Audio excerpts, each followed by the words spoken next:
Agent. Okay. Yeah, especially right now.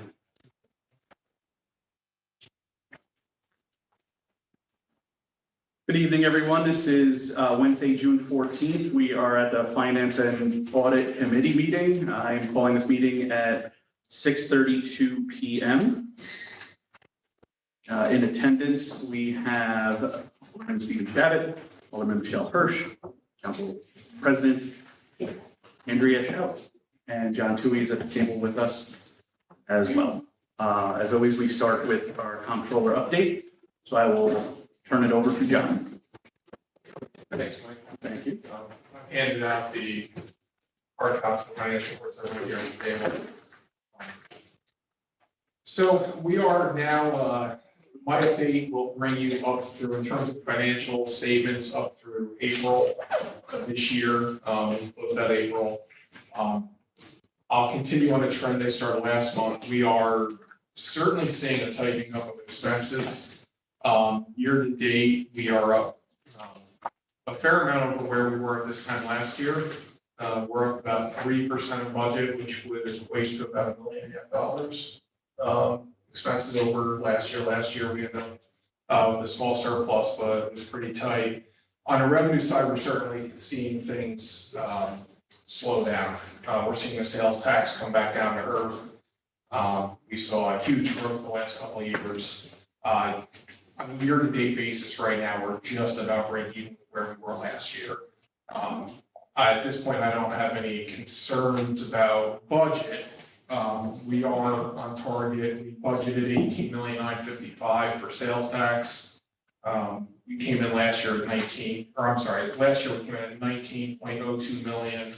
Our budget for this year is slightly under last year's numbers. But if you look at the chart, you will see the last handful of payments have been pretty close year over year. So we're certainly seeing a slowdown in growth. I think we will, unless there's a dramatic change one way or another, we'll probably end up being relatively close to budget. So obviously early in the year, and I'll keep you posted, but the last four payments, got us down to now we're within $50,000 of where we were at this time last year. So it's very close. Okay. But overall, we are seeing revenues tighten up, slow down growth wise. Expenses are carrying a little bit over where we were last year. So I'll continue to keep you posted as we go through. Just keep that in mind as your decision-making process. So, but if you have any questions, always where to find me. Anyone have questions for John? So the current contingency balance, 604? The 620, or I'm sorry, 604,772. Okay. That's including the resolution that just was adopted last week. The one area we're still seeing growth is the interest income. I mean, that's investment income. Just like everyone, your bank account is still strong. Obviously, there's offsetting expenses that are going the other direction of the inflation.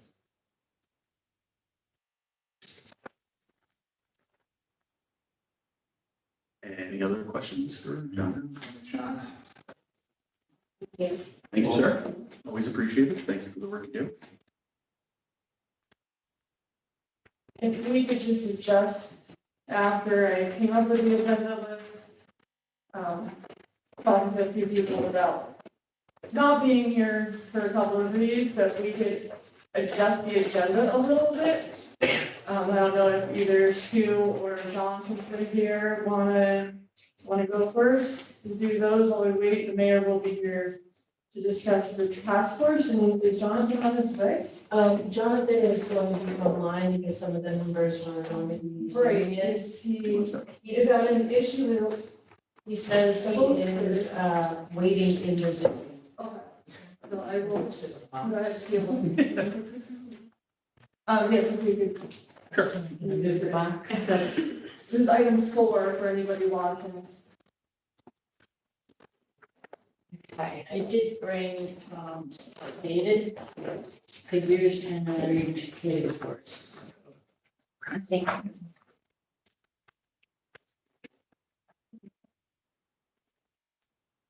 you.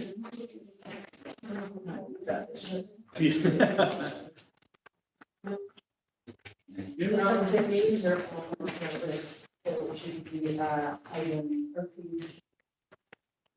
45, right here. So the request, that I'm submitting for is, right now, it's basically informational. I'm asking, for a nod, though, because it's, I need a little bit of lead time. It is to add a full-time assistant planner in our office, as well as to upgrade the current part-time historic preservation administrator from part-time to full-time position. The request is primarily based in the new code coming online. So the numbers that I have put together are projected for a September 1 start date. And what we've done is I've reached out to the benefits, we've looked at CSEA, we've also talked to IT for the costs, and we've prorated everything for the balance of the year, and then they would become part of the normal budget review process next year if so deemed acceptable. The reason primarily, obviously, is with the new code, we're foreseeing a lot of additional workload coming through our office. We've already experienced a lot of additional applications, just, coming through normally. The historics, as an example, had an agenda the other evening of 22 items, and that's not slowing down. There's also a lot of projects. We've been given the firehouse to administer attempting to the Volunteer Firemen's Museum. We do the lighthouse. There's a lot of things that we want to do to work with those groups that are managing those locations, and we just don't have the capacity in terms of manpower. So for the historics, I think, obviously Kingston's historics are important. They're part of one of the major reasons I think that people really come to this community, and they like this community because of that. We're seeing, an uptick in turnovers of properties in these districts. People are making improvements and coming to us for reviews. So there's a lot of activity out there. We also have right now a intensive level survey going on in both Wilbur and Coffee. So you're potentially going to add 2 new districts in the city of Kingston, plus a lot of individually nominated and eligible properties that will be subject to reviews as they go forward with any improvements. As far as the planning assistant, that would be based on all the additional work that we're foreseeing coming down the line with the new code. As I said, there's a lot of additional responsibilities that have been put in that code that will be coming to our office. So we are looking at that. We've been already addressing a lot of inquiries from people that we feel are kind of standing in the wings waiting for this to happen. So that's what, why I'm asking for that. And I mean, I've talked about it before as part of the planning board sessions where we reviewed the code. I talked about it at the council sessions when we were reviewing the code with council members. So I know it shouldn't be a surprise. The numbers that I gave you, as I said, show where we're moving money from and to for both. It includes not only the personnel, but for the planner, if they were to come online, obviously, we would need a computer. And so there's some minor office furniture built into that request as well for that to cover the IT costs there. We have looked at potentially moving the balance of the part-time, obviously, salary from that line into the regular pay line for the full-time position, if that goes through. Any questions? Well, I think you're correct, Sue. Kingston now is a place to be instead of a life sentence coming here, but kind of a double-edged sword, a lot more work for everybody. So how have you been accomplishing this so far? A lot of time, I suspect, to get this done? How are you keeping up with the workload right now? Well, I mean, we put in a lot of time. I put in a lot of time personally outside of the regular hours. I do meetings, we do get overtime or comp time for. I can't expect, my employees to do it without compensation. I'll do it, but it's becoming difficult to keep up with what we have now. And we want to do quality review. I don't want to just push something through without giving it a thorough vetting. And that takes time. It's just, it is time consuming. It's time consuming taking phone calls, people walking in the office, asking questions. It's not just the applications that we're reviewing. There's a lot of people that come in ahead of the game. They want to sit down, that's, half an hour here, half an hour there. It adds up quickly. A lot of email inquiries are being submitted. So I'm coming in early in the morning and doing a lot of that work before the office is open. Any other questions? Michelle? It sounds like you need staff no matter what, even if we weren't bringing the code online. But I know that also the building department spoke about bringing staff online too, so like, do we know if that's? Well, I had reached out to both Steve and Sue and asked them if they could, push this along. Sue responded with the communication. I have not heard from Steve yet on how he's gonna proceed. So I have spoken with him and he does intend to submit something, but.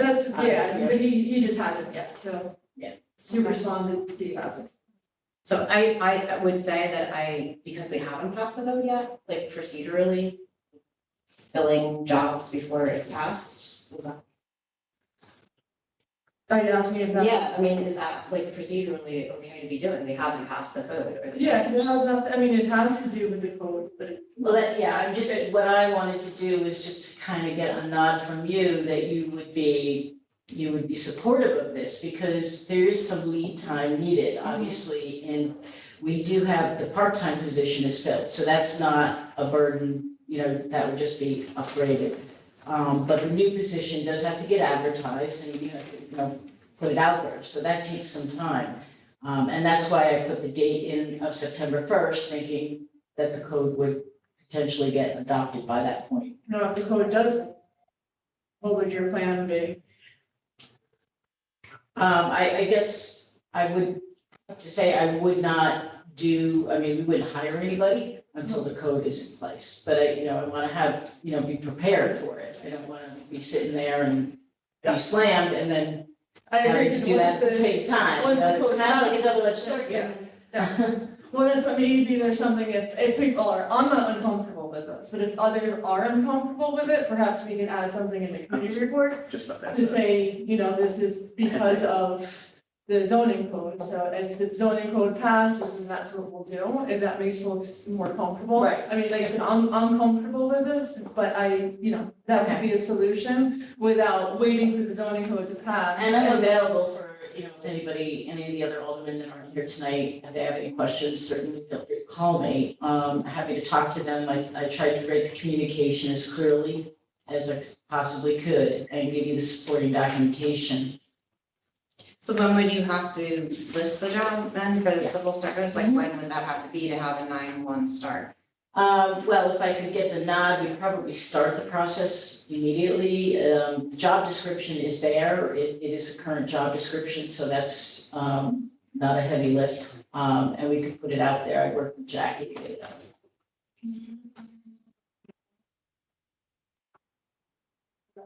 Oh, okay. Gotcha. So joining us virtually is Alderman Bob Dennison, our new representative in Ward 6.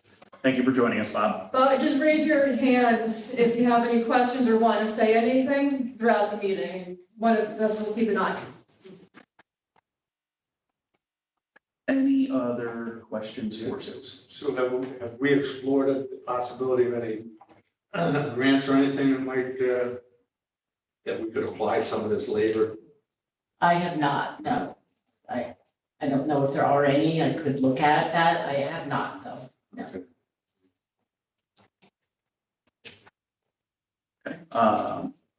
We have a motion to discuss.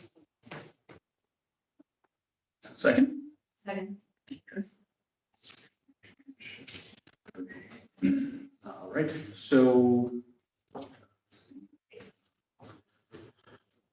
me personally, I kind of agree with Michelle. We're putting the cart before the horse a little bit here, but I have absolutely no problem, adding something here that would say, pending approval of rezoning law. That way, that gives you the green light to get the process started. I'm fine with But that. again, we're not allocating any funds until, it's actually passed and we know we're moving forward with it. I'm just a little concerned about, I haven't seen a budgetary transfer that's conditional before.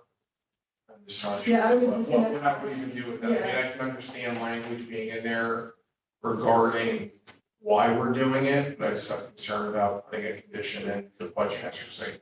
Because also, could we do anything if it says pending something?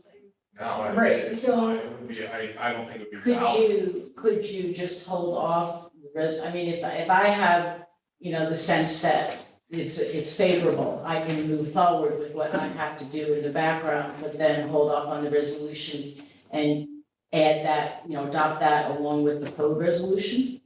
So what is the exact language of the, So, well, Corp Council's looking at that, so my question to the group would be, let's say the rezoning already passed. Would anyone have an issue with this? Okay, so can we safely say, you have our blessing, but we're gonna wait for the rezoning to go through to actually go ahead and Yeah, I physically mean, pass obviously, this? you can do the homework out of and committee. we wouldn't hire anybody until, Yeah, so it's basically like eventually we're gonna give you the green light, but we wanna see this go through before Okay. we go ahead and do I'm that. good with that. Is that, like, is there a limit to how many businesses this can go under? 3 months. Okay, so we should be fine with how And we everything's could also trending. just put it back. Yeah, Yeah. okay, Unless there's language that you can see, I had the same hesitation as you did. so the recommendation is to table it?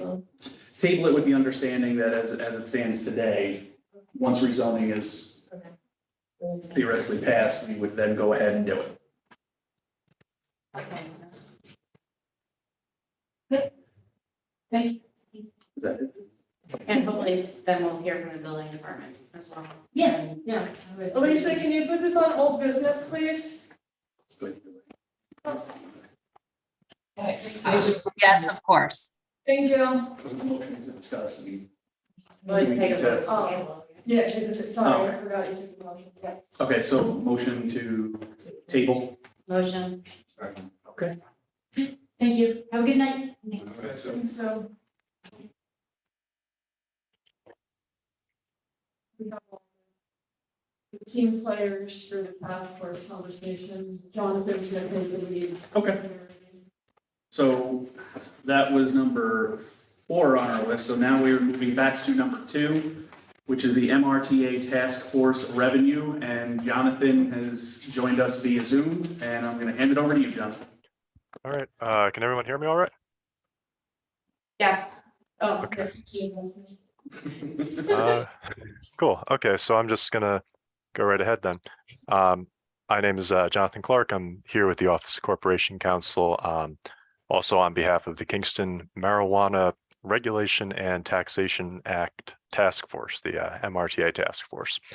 We also have several task force members here tonight in the Zoom. I'm seeing Steve Ellman and also Amberly Jane Campbell down there. So they are here and on hand to provide any additional context or detail on the recommendations and to really just sort of keep this conversation on legal cannabis moving forward into the final few months of their discussions here. Okay, so to briefly refresh, the MRTA task force is currently a 7-member body of Kingston residents. They were appointed last July to advise the mayor and the common council on sort of goals, concerns, community opinions regarding the rollout of legal cannabis sales in the city. And over the last roughly 10 months or so now, the task force has conducted a series of discussions has met with community members, with local leaders, to sort of work on synthesizing all this into some actionable policy goals that can be passed on to our elected officials.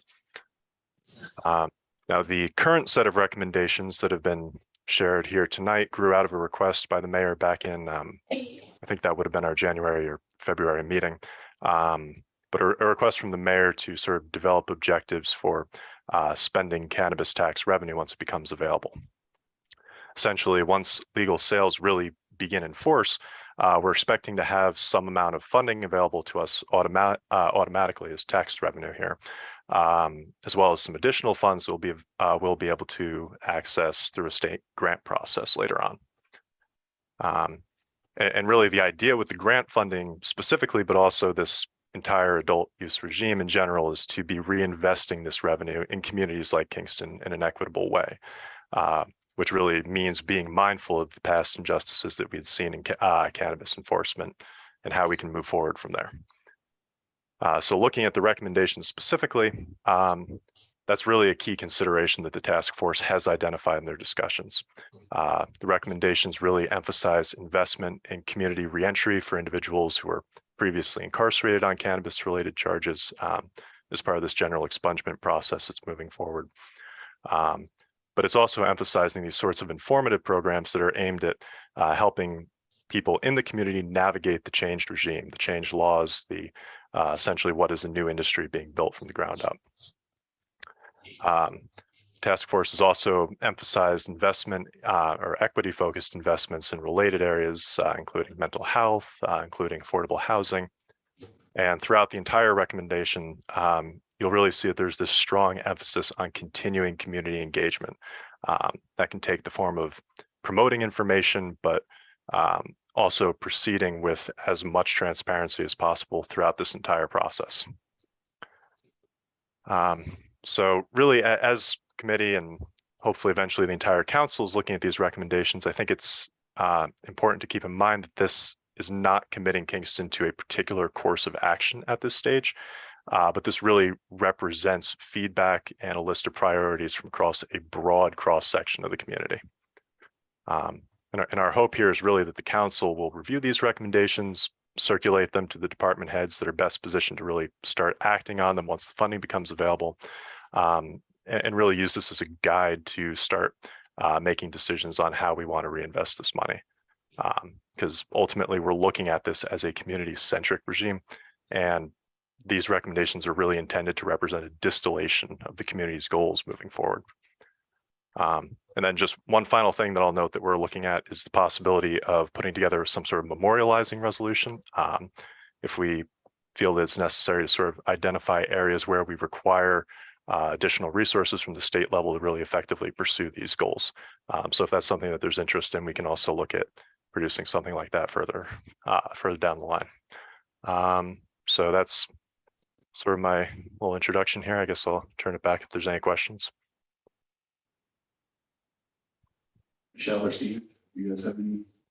I don't have a question. I just want to say that I think this is really great work and that you all hit on the points of what this was supposed to be about and about reinvesting and disenfranchisement and harmed communities. So thank you. And no, I'm happy to see this moving along. We appreciate the effort you guys have put in.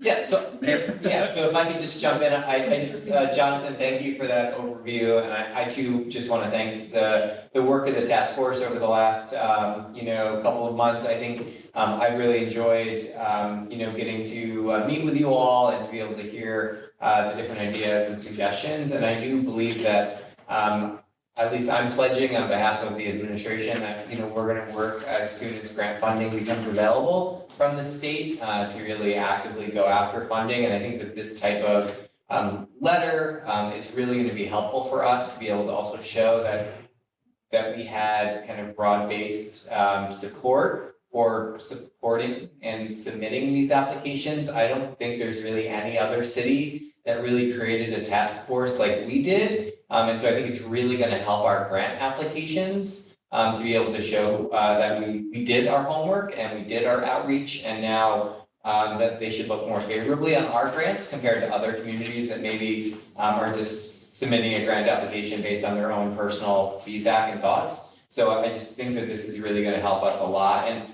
I think the one thing that I might add is that right now we don't still know how much revenue we're going to get from this program through the non-grant making process, just based on local sales.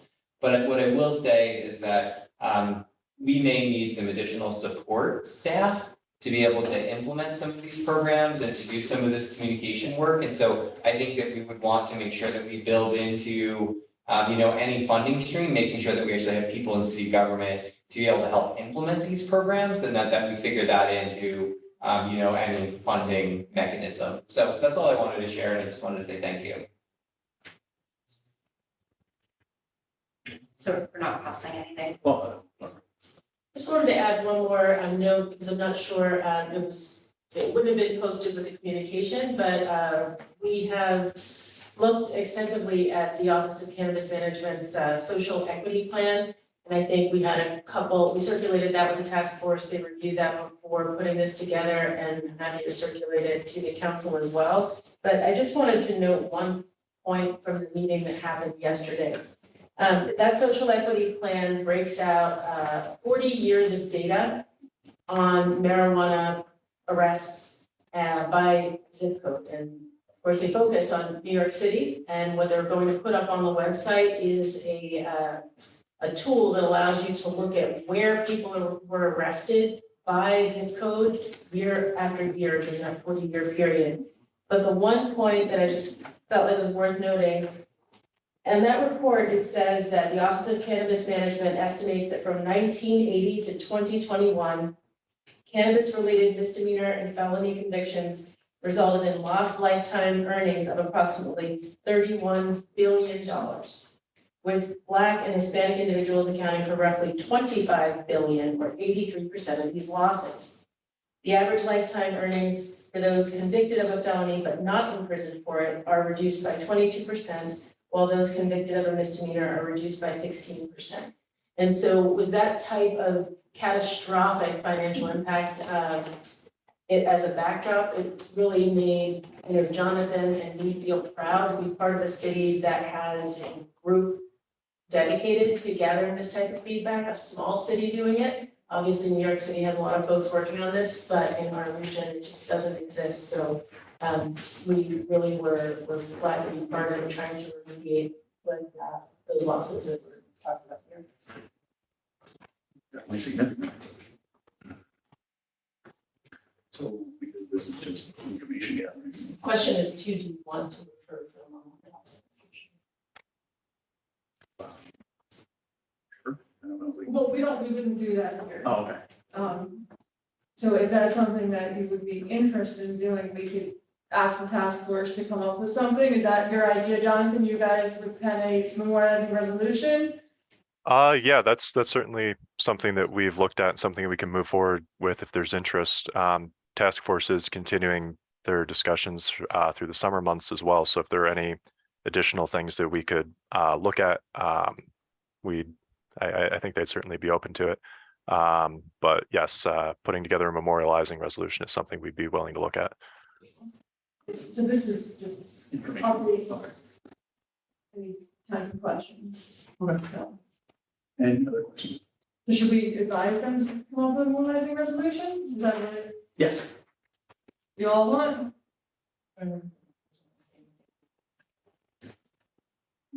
Members want to say? To Steve and Amberly. All those. Steve or Amberly, do you have any other questions or anything you would like to add to this? You're both muted. Hi.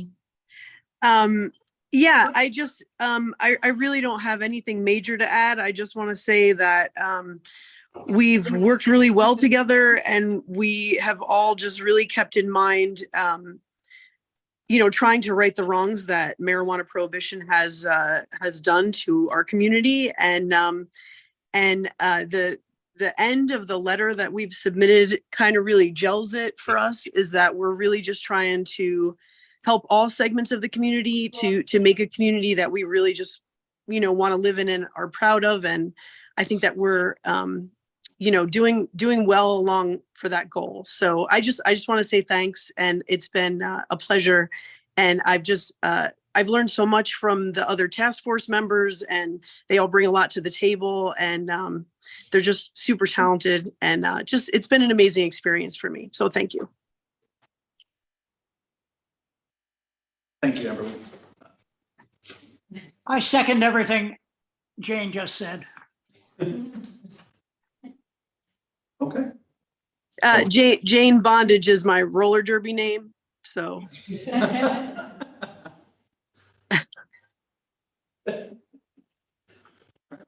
There's nothing else. So thank you all for your time, and thank you for starting the process on that, Jonathan, for the resolution.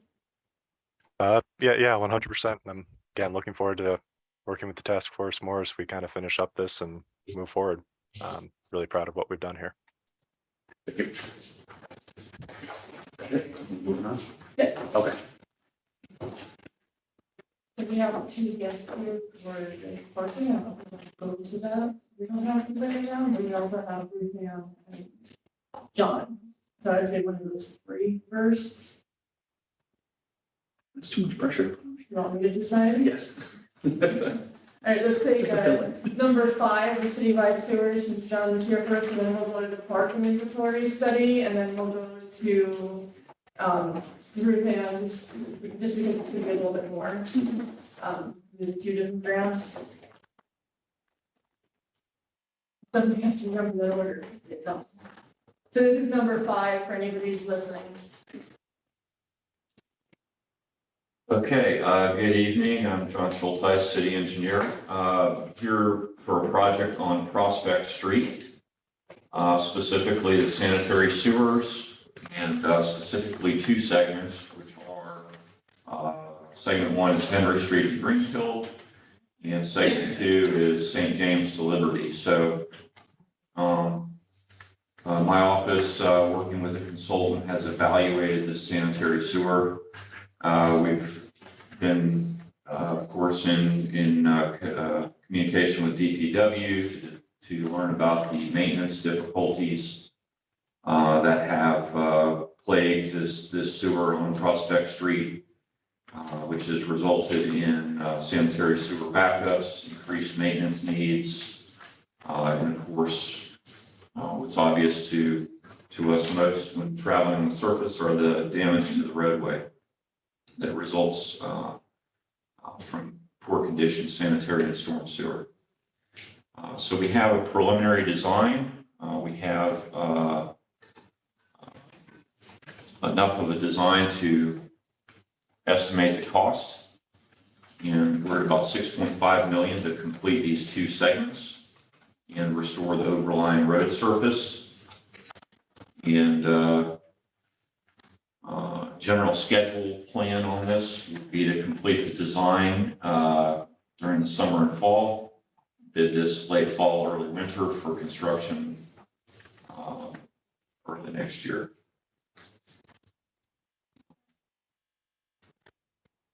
So that's the general outline of the project that we have. Prospect Street has been a real problem for DPW and for the residents. So here to answer any questions that the council has. Any questions? Oh, Yes. It doesn't make sense to pave this street without doing the sewers. That's correct. The grant money that was from like a year and a half ago. Yes. This was one of them that had the study. Yep. So the study is done. Yeah. And we're going to follow that study with this money. So Yes. This is the money that will just be to actually do the work. Yes. All right, and all of that money, the CDBG money, is used up. There's roughly, well, at the final accounting of Sterling Street, we may have $20,000 to $30,000 left. Could be used That up. could be used towards this, but obviously that's a small amount in a $6.5 million project. But that's where, if there's extra money there, that's. Yes, this would be eligible to use those HUD funds. I'd have to probably check with, Mandy's department make sure she wants to continue to make any overage available, but in terms of the HUD, the CDBG eligibility, yes, it could use this. Do you know what the I know this is the wrong department, but do you know the last time the street was paved? I don't, but it's probably 10 or more years in terms of the complete surface. Bob? Hi, John. Is this a combined sewer system? Are you going to separate sewers or is it already separated there? This is already separated. Okay. It's common though to find in this case where in some cases there are what's called bay windows that connect. Yeah, where they were combined. Most of those have been closed over the years. As we go through and do projects like this, if we do find illicit connections, we go ahead and correct those as part of the project. Okay, good, thanks. And just for the record, John had sent another communication and then he's asked for it to be removed and it wasn't. So in case anybody's watching this, we are talking only about the Prospect Street letter and not the Flatbush letter. That's page 18, just for reference. Michelle? Has Central hasn't been through to do gas lines and connections? Yes, they were out on Prospect this year, I believe, doing that. So that helps us. We actually encountered a little delay when we did a similar project on Sterling because the steel gas mains have certain restrictions in terms of being able to excavate near them. That once they're replaced with modern plastic lines, those restrictions are removed. So this should go relatively smoothly in that way. Great. Thank you. Sure. Going back to the engineer study that we funded, how many streets did we fund for that, do you know? It's Sterling, Prospect, and Van Dusen. So the plan is to start, so this is the second of three? Yes. Oh, all right. Any other questions for John? Okay. Can I have a motion to discuss? Steve? Second.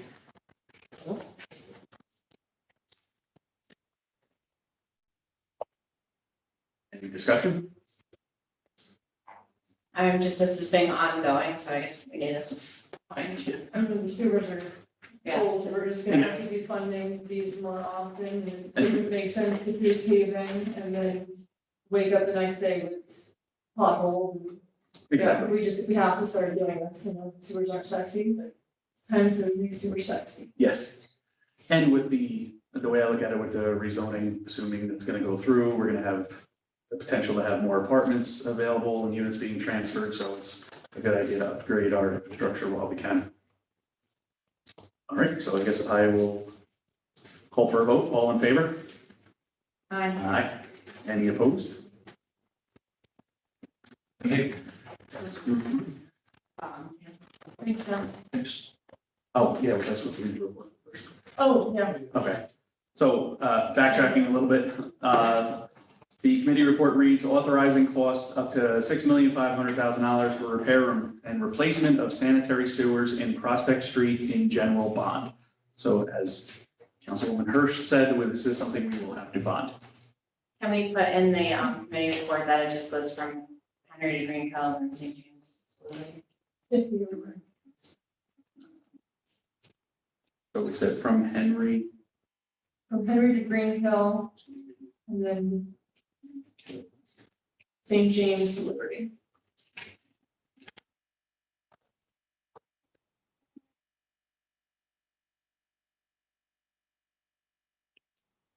Read it again. No, I think we said that enough. Call people again. Okay, so again, all in favor? Aye. Aye. Any opposed?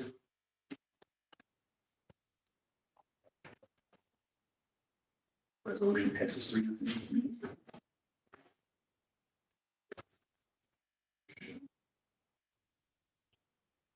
Okay, so now we're moving on to the parking inventory study, which is number 8 for those following on. And I'm gonna invite Ted up to the table. Yeah, if Ted wants to sit at the bench, I'll leave Ted at the bench. Whatever you're more comfortable. Sure. He gave me a look, so.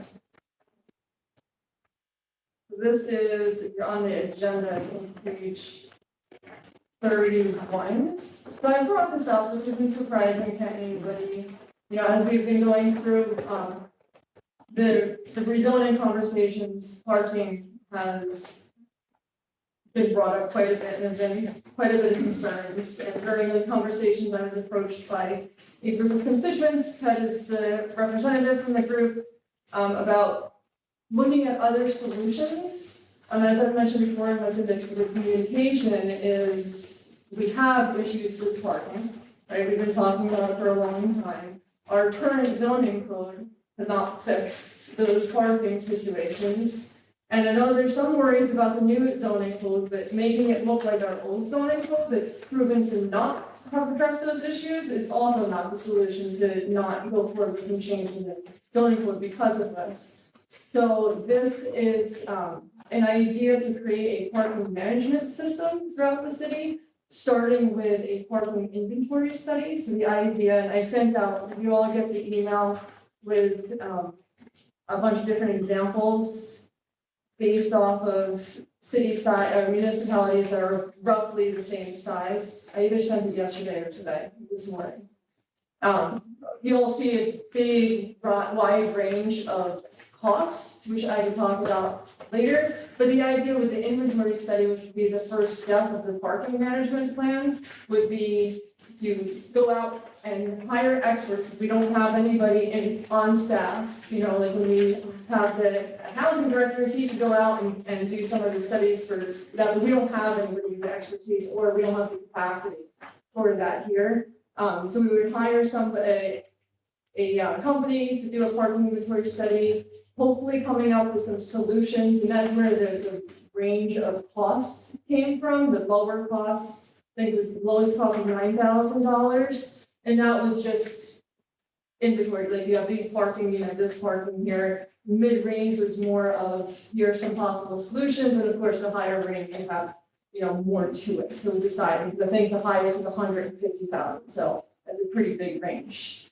The communication is clear, what it says, that the study we're hoping we could do is to have them examine curbside municipal lots, private surface parking lots, driveways. We could also wrap in the outdoor dining conversation that we've had and how that affects the parking. We could and should also talk about the snow emergency parking.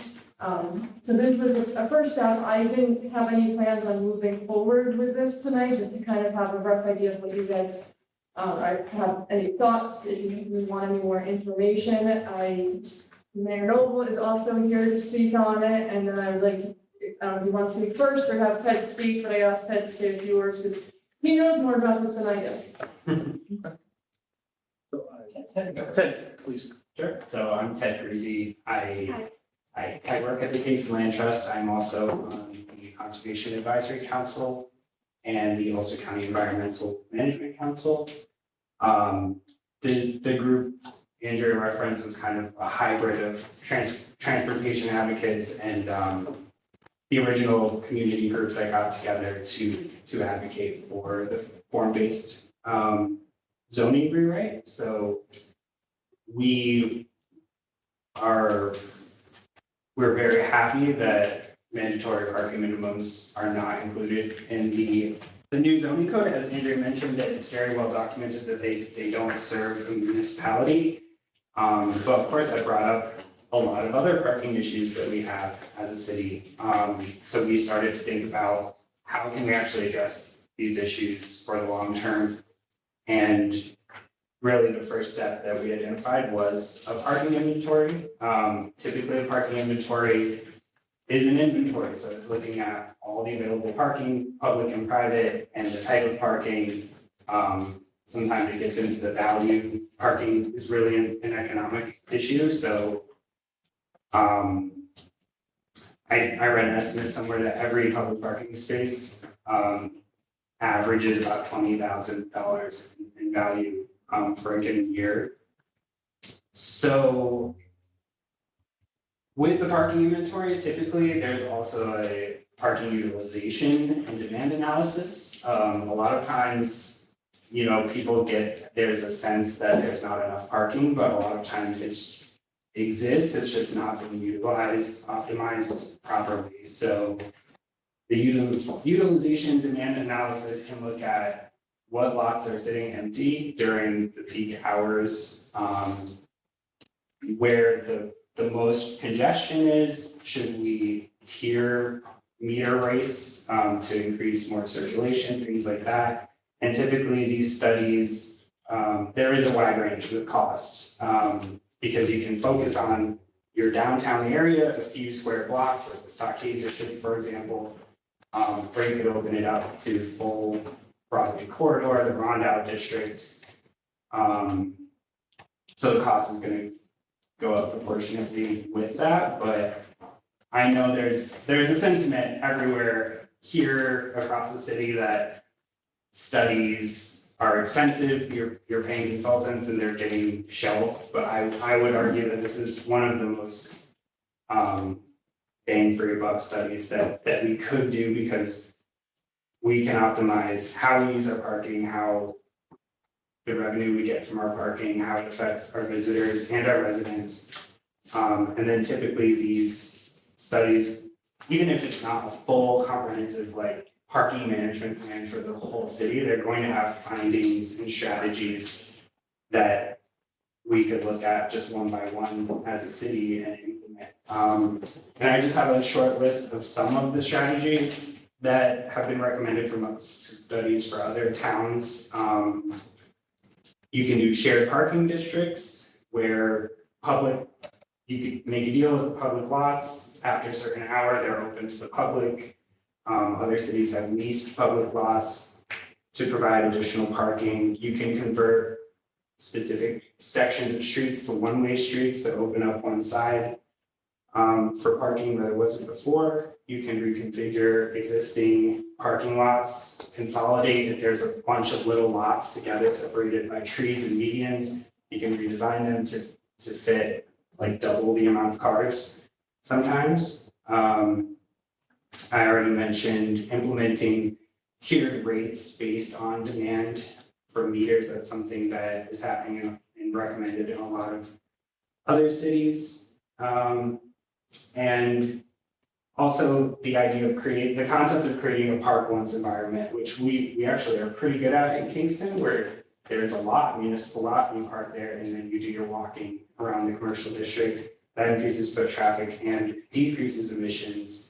And the study can look at more opportunities to do that. And then as Andrea mentioned, it can get to all these other tangential issues that we have, like the restaurant parklets. What's the best thing to do about them? Do we want to look at the snow emergency, major events, enforcement, time windows? There's a lot that we can do as a city, and this is a good step towards that. Right, and if we do a study that also gives us some suggestions, there might be some of those that we could potentially do in-house too, depending on, if we have the staff capacity. So.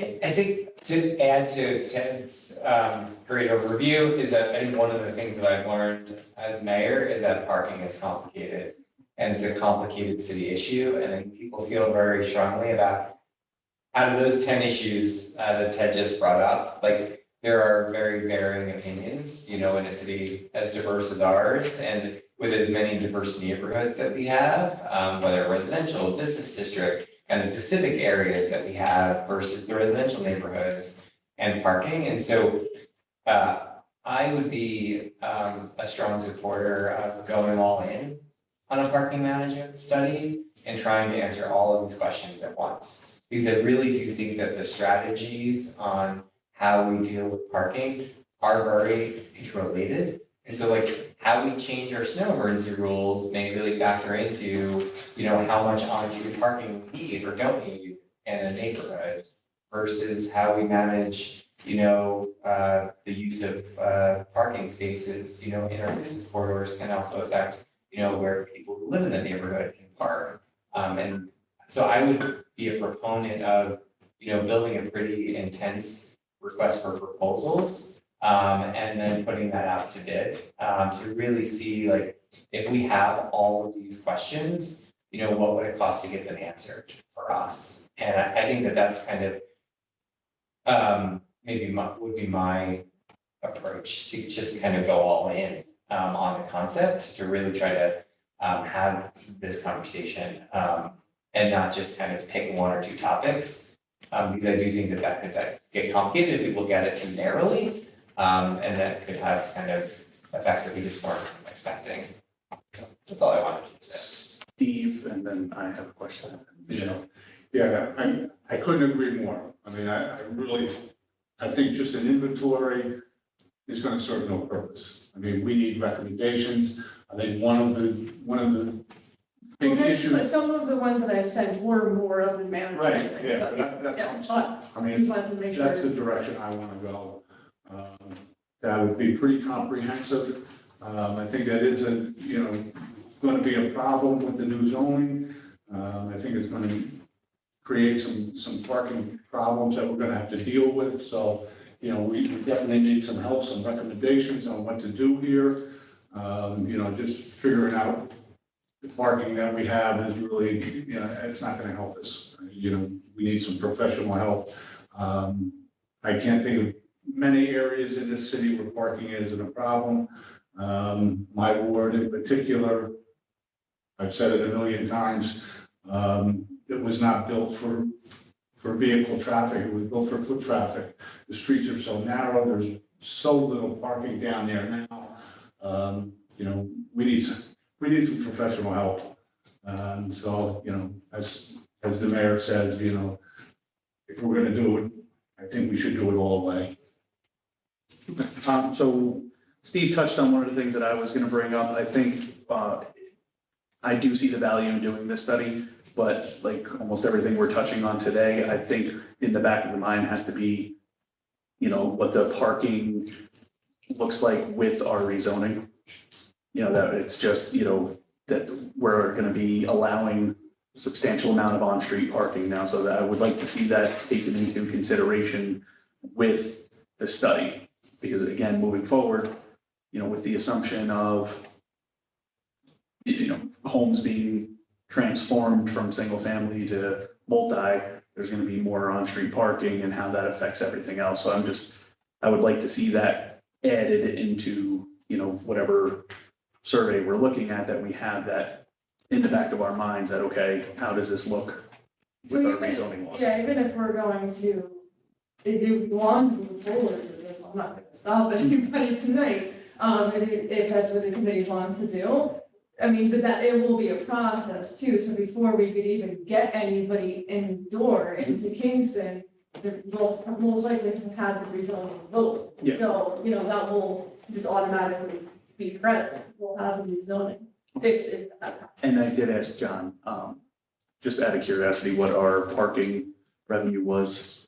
What we received from, here's, I'm sorry, from on-street or off-street, are you looking for?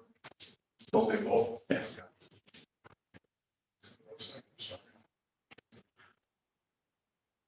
On-street is roughly $400,000 a year. Want to give you a good number here?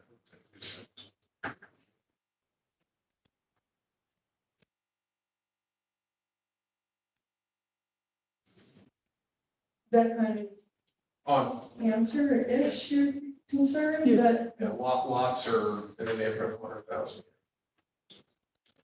I just, Yes, please. to your point, in at least one of the examples, there's a zoning analysis. So they did look at that, they can look at that. If some of them also include projections into the future, so anticipated capacity with the range, high, low, as the city grows. So that definitely can be done. Yeah, that's kind of what I was, I just want to see what our new laws would tie in. Michelle, and then you, Bob, I see you. I didn't get a chance to look at the other studies, but I would like to have, handicap parking inventoried and recommendations of where we may need more, Yes. you know, throughout the city. Yeah, that's usually. Okay, great, thank you. Bob, go ahead. Well, first, I agree with Steve and with Michael. It's important to do it, and I think it's important to do the whole thing. You know, parking is a huge issue, as we all know. I would commend a book to you called Paid Paradise. It's a new book. It's about parking. It'll scare you about the cost of it. But there's a whole, having a strategic, coordinated way to approach parking is hugely important. So I think it's a great idea to move forward. And the studies that you sent along, Andrea, are interesting.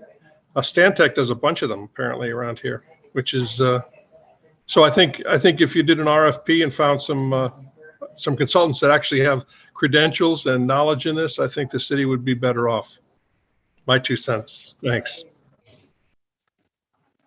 So what department, like, if we wanted to move forward with this, I mean, we would just be authorizing you to enter Yes, into. so I think what I would ask is that similar to what we did with the zoning task force, is that we really should put together a parking task force. I know some people. Yep, and he would then help me write an RFP, that kind of, you know, again, using some of the examples we already have, so we don't have to really recreate the wheel, that we would then, you know, write an RFP, we would then put that RFP out, the task force would help me, you know, review, you know, the proposals, and then we would come to the common council with kind of a recommendation, similar to the process we did with the zoning, code rewrite. And then once that's done, I think it would, on the city side, it would really be a team effort between DPW, engineering, the comptroller's office, to just really be able to understand, you know, the implementation phases. But, you know, I think similar to zoning, like there wasn't really one main department when we first got started. And then once the implementation started, you know, we could then divide up to see whose value it really is. So if you guys are game for it, we could start a task force. I'm on board with that. I mean, I think, like I said, it's something we desperately need, something we're absolutely gonna need moving forward. So I think that, like, everything else, getting the ball rolling on this would be beneficial. You good for that? Yeah, so we would like pass the. Start a task force. Yep. So, Well, let's talk about this task force. I mean, this was brought to me by people. Ted, do you know how many members are in that? Like 7 or 8? 5 or 6. But, so we would want to know the number of people we would want, and if we would want to, how we want to appoint it, if you just want me to appoint it, if you want Mayor Noble to appoint it, if you want us both to appoint it, or you want the common council to appoint it, if you want to have applications to, you know, not say that it should be the group that approached me. That's decisions that need to be made.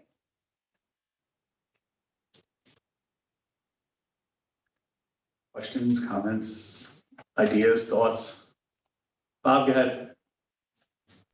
I understand. I know there's a group of people that are very interested in parking, and some of those people have have a certain view of it. I think it's absolutely important that the task force include businesses as well, because you're going to have 2 different views of those who are, you know, pedestrians and business owners, and you know, you need a balanced task force, which will be probably very exciting to watch. That's my thought. How about, I mean, we just heard from the marijuana task force that we started. Why don't we follow a similar procedure? I mean, because I don't mind appointing, but I don't personally like to do that. So I'd rather it be a team effort. I think, you part of that? I think Or was it so. just the council? I don't remember. MTA? Yeah. It was a joint effort, 2/3. Oh, that's right, yeah. So we could do, how many members are on that task force? 7? We started with 9. So we did 6. So let's do, I think we go with 9 works, 9 members. 2/3 appointed by the common council, 1/3 appointed by the mayor. with applications. Now, can we, to Bob's point, can we, Well, when we would get the applications, I mean, we would have, I'll look through, your office create that application?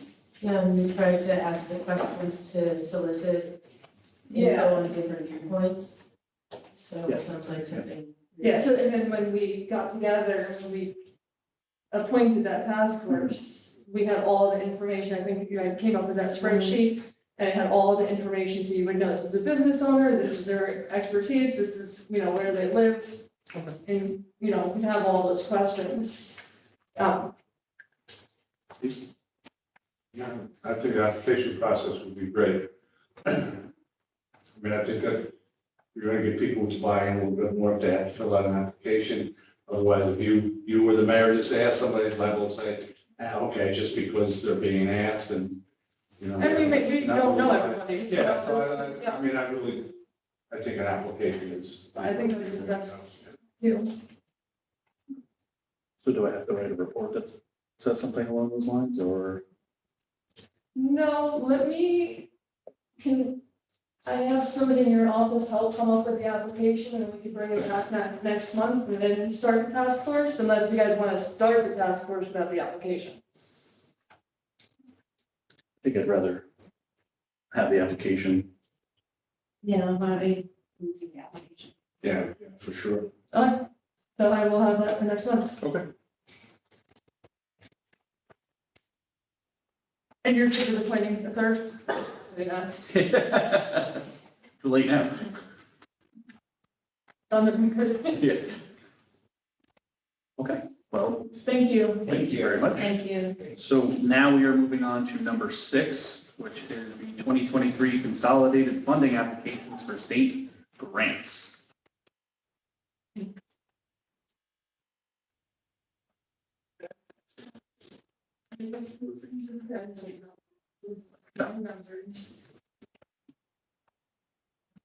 Hello.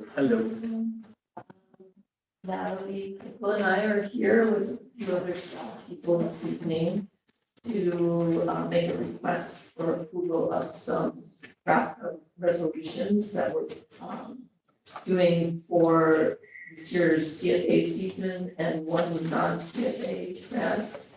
It's a total of 5.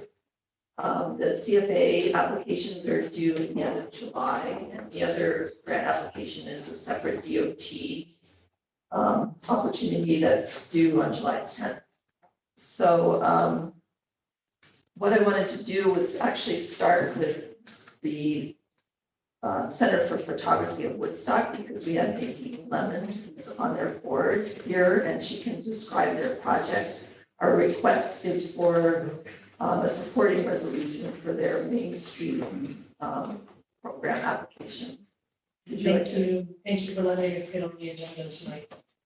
This is a follow-up to the Restore New York grant that we got coming through the city of Kingston, who put us forward. We got a $1.5 million grant to rehab 25 Dedrick Street, which we're trying to turn into a museum and educational center. It's a beautiful building. It's got really old windows, and we have 188 windows that we need to replace. And so we would like to apply for this New York Main Street grant for $500,000. Does anyone have questions for Nadine?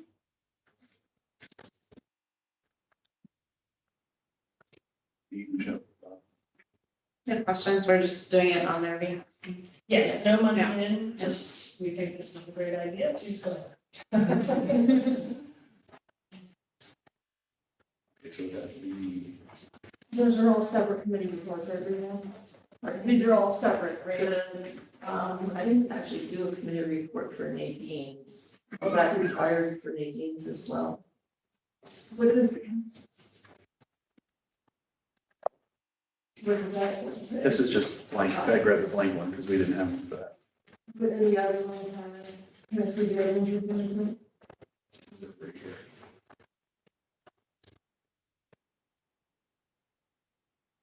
Yeah, we need a committee report. Right about that. draft them quickly at home. No, we could work this out right now. So we would be,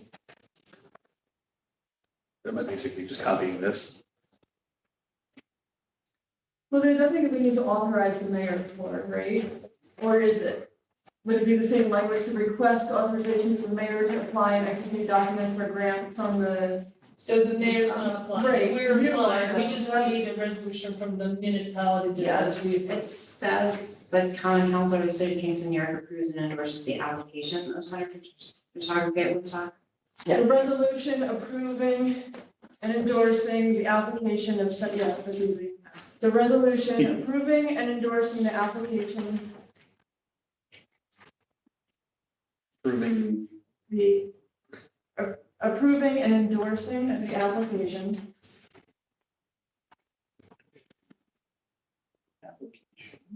of Center for Photography of Woodstock.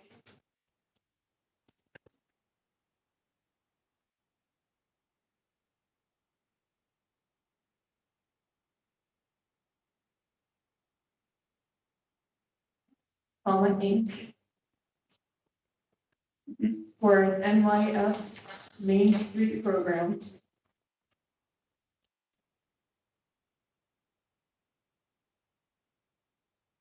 Grant under the Housing Trust Fund Corporation.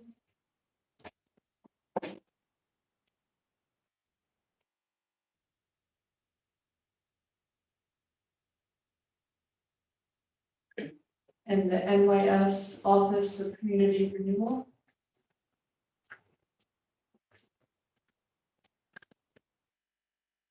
of community. Correct.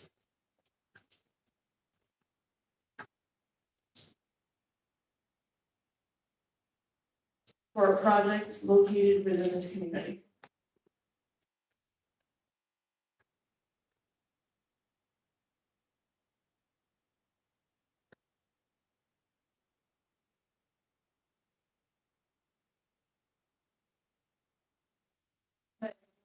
All right,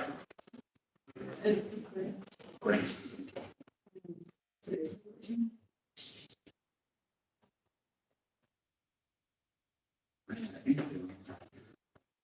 All right, committee report reads, resolution approving and endorsing the application of Center of Photography Woodstock, Inc. for New York State Main Street Program grant under the Housing Trust Fund Corp. And the New York State Office of Community Renewal for a project located within this community. Motion to discuss. Motion. Second. Reed. Any discussion? Fully support it. All right, I call for a vote. All in favor? Aye. Any opposed? All right.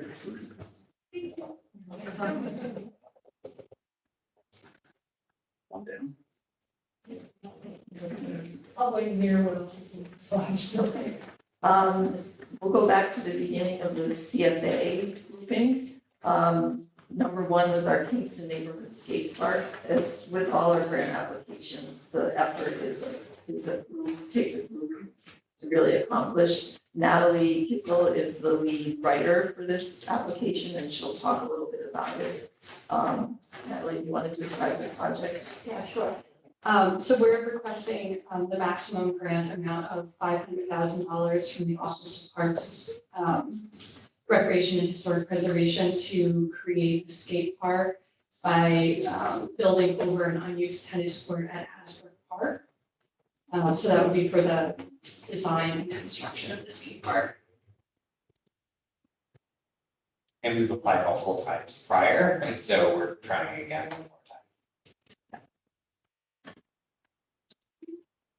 time. When they come back, when they come back denying it, did they give a reason why that we could then build upon for the next time, or?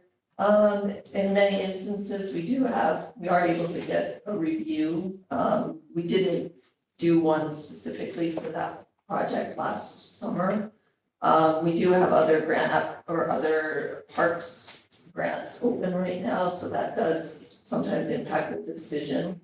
And it was a pretty competitive season last year, so it didn't quite make the cut. Third time's a charm. Wait, did you say you've already done it 3 times? No. Just once, actually. Last year was the first. I applied once. Oh, you did? When I, in my. So third time's role. a charm. It's been a while. It's been a while. Steve, we know the actual placement of this in the park? It's close to the entrance. So at the old tennis court that was then made into the ice skating rink for a little while, and Okay, then great. now it's just a big empty. open, Been talking about that for years, doing something with that. So That'd be great. yeah, so there was a skate park committee that formed, and there was a bunch of outreach and research done. And that was the site that the community kind of identified as like the low hanging fruit that could be quickly and easily converted. And there were some ski like pop-up sessions that happened in the park right before the pandemic that people were really excited about. And so Those lights are not servicing. Any other questions? Bob, did you have your hand up or? No? Okay. Michelle? No questions, but I hope they accept it this year. I know that, that we've been trying, and I know the community really wants it, so. We'll find a way to make it happen. Yeah, this is a we've been under discussion for so many years, I can't believe it, that we haven't accomplished this yet. This would be great. No other questions? I will call for a motion. Second. All right. Any discussion? Okay, I'm going to read the report and then call for a vote. So it says here to request authorization for the mayor to apply and execute documents for a grant from the NYS OPRHP Heritage Area Program for funds in an amount of $500,000 for the Kingston Neighborhood Skate Park Project. The match requirement of 25% in the amount of $166,667 will be provided by in-kind force account funds, donations, and if necessary, bonding to be requested. The total project cost is $666,667. All in favor? Aye. Any opposed? Okay. Thank you. Before I say something, our next application is also CFA, and it's a project that is currently, phase 1 of the project is in implementation now, and Julie Noble is here to describe the project a little bit further and answer any questions you might have. She's the lead writer for this grant application. And take it away, Julie. This is the. Number 2, it's the Kingston Lake Wetland. Oh, excuse me. I'm sorry, I got onto the wrong one. I'm actually talking about number 3, first the organics plan, Julie, and then we'll go back to 2. So it's the Kingston Organics Program phases 2 and 3 implementation. All right, thanks for having me. So right now, as you may know, we are about to launch Kingston Organics Phase 1. That grant was funded by a Climate Smart Communities grant. And so we are looking to secure a subsequent Climate Smart Communities grant to fund future phases. So originally we got a Climate Smart Communities grant in 2018 that funded the study that determined that we should be composting, but that we shouldn't be managing it ourselves. And so that is how we are moving forward. It is prepared and set to launch on the 26th.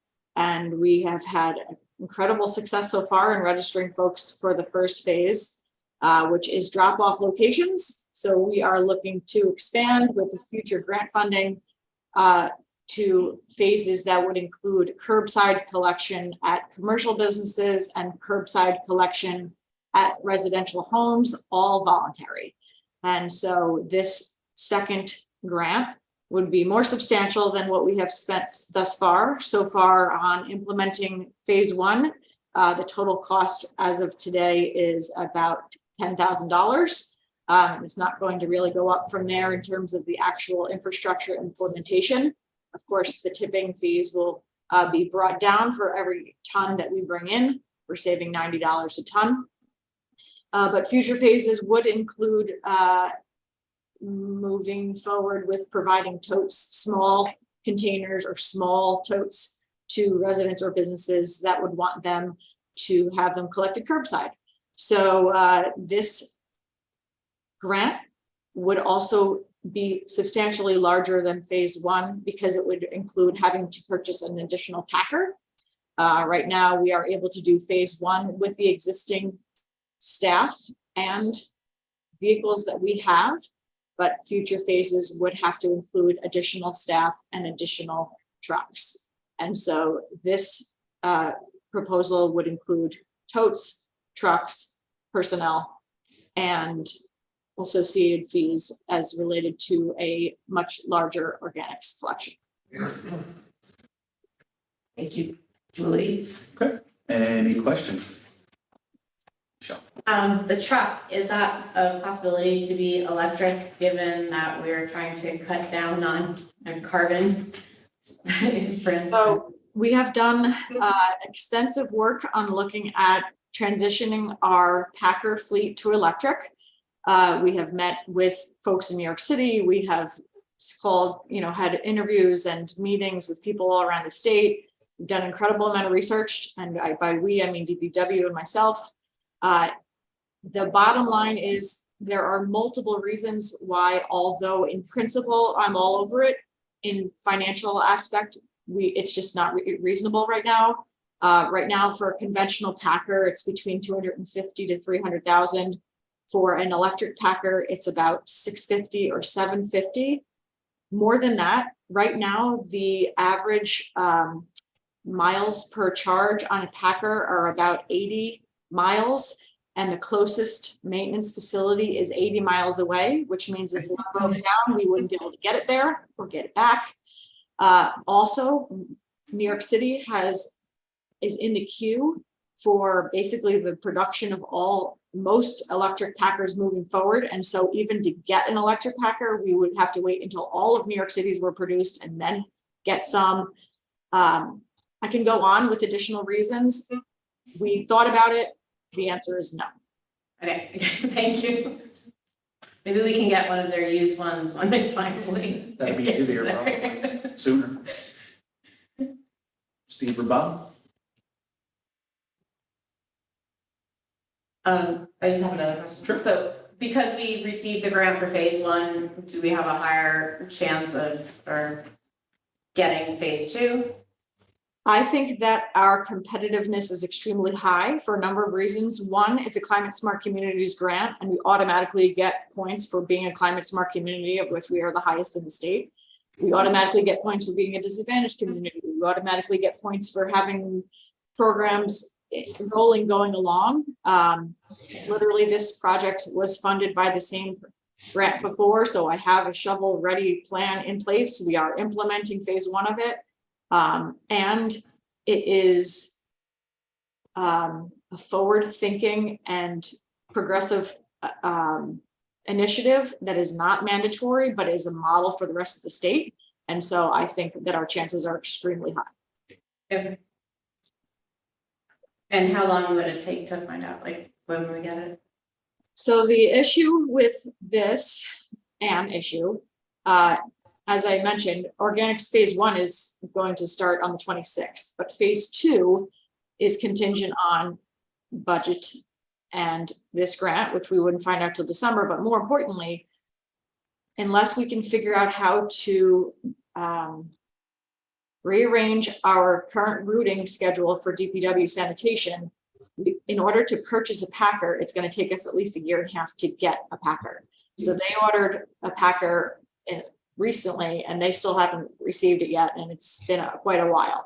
So we need to get a jump on this in order to move forward. That being said, we do want to get a little bit of time under our belt with collection in the first phase to understand what the response is from the community, what the demand is from the community, what the demand is, and the impact is on our operations, how successful it is, what our relationship will continue to be with Ulster County Resource Recovery Agency, so that what the savings is, what the costs are.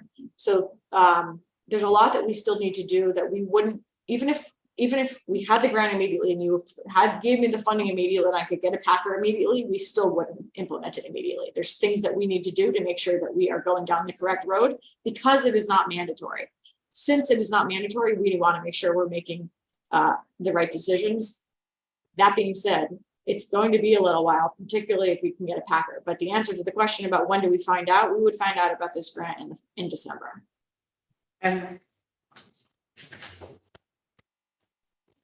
Any other questions? All right, then I will call for a motion to discuss. Steve? Oh, sorry, I'm sorry, I forgot the lows, that's a second.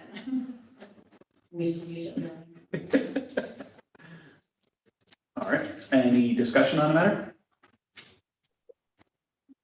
Well, I've been in favor, and I was in favor of this going through and cutting, composting and cutting down on greenhouse gases. It's really important.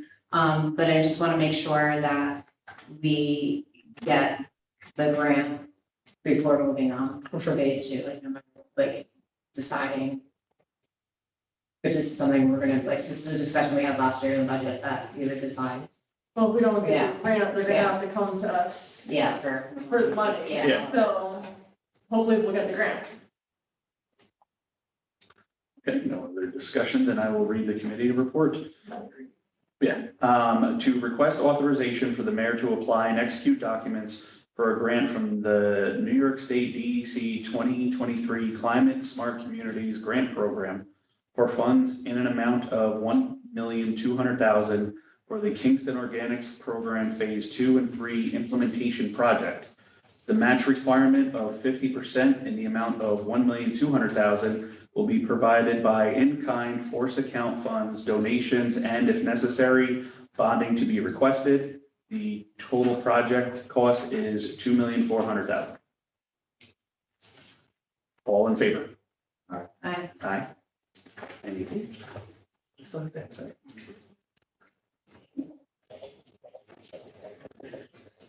Thank you. Thanks, Julie. Thank you, Julia. Julie, would you like to stay on for the last CFA description? Okay. Did I jump ahead to that?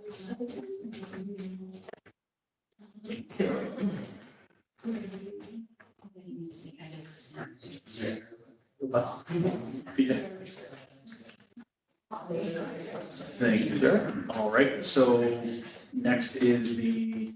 We'll go back to the Kingston Point Wetland Restoration. This is our last CFA application for this season. And Julie is also the lead on this particular application, and she has stayed on to just describe the project a little bit further. Julie? So this project is twofold. One is a demolition of 2 existing deteriorated homes that the city has taken through foreclosure on North Street at the junction of a road that I can't think of the name of at this time. And so if you're going from Kingston Point towards downtown on the left-hand side, where there are the homes where the backyards are underwater, these 2 homes have been foreclosed. They are in our possession, but we need to demolish them. And so we are seeking this funding through the State Parks Office to demolish the homes and then to use the space to create open space for the public for an access directly into Kingston Point wetland, which is a federally protected wetland.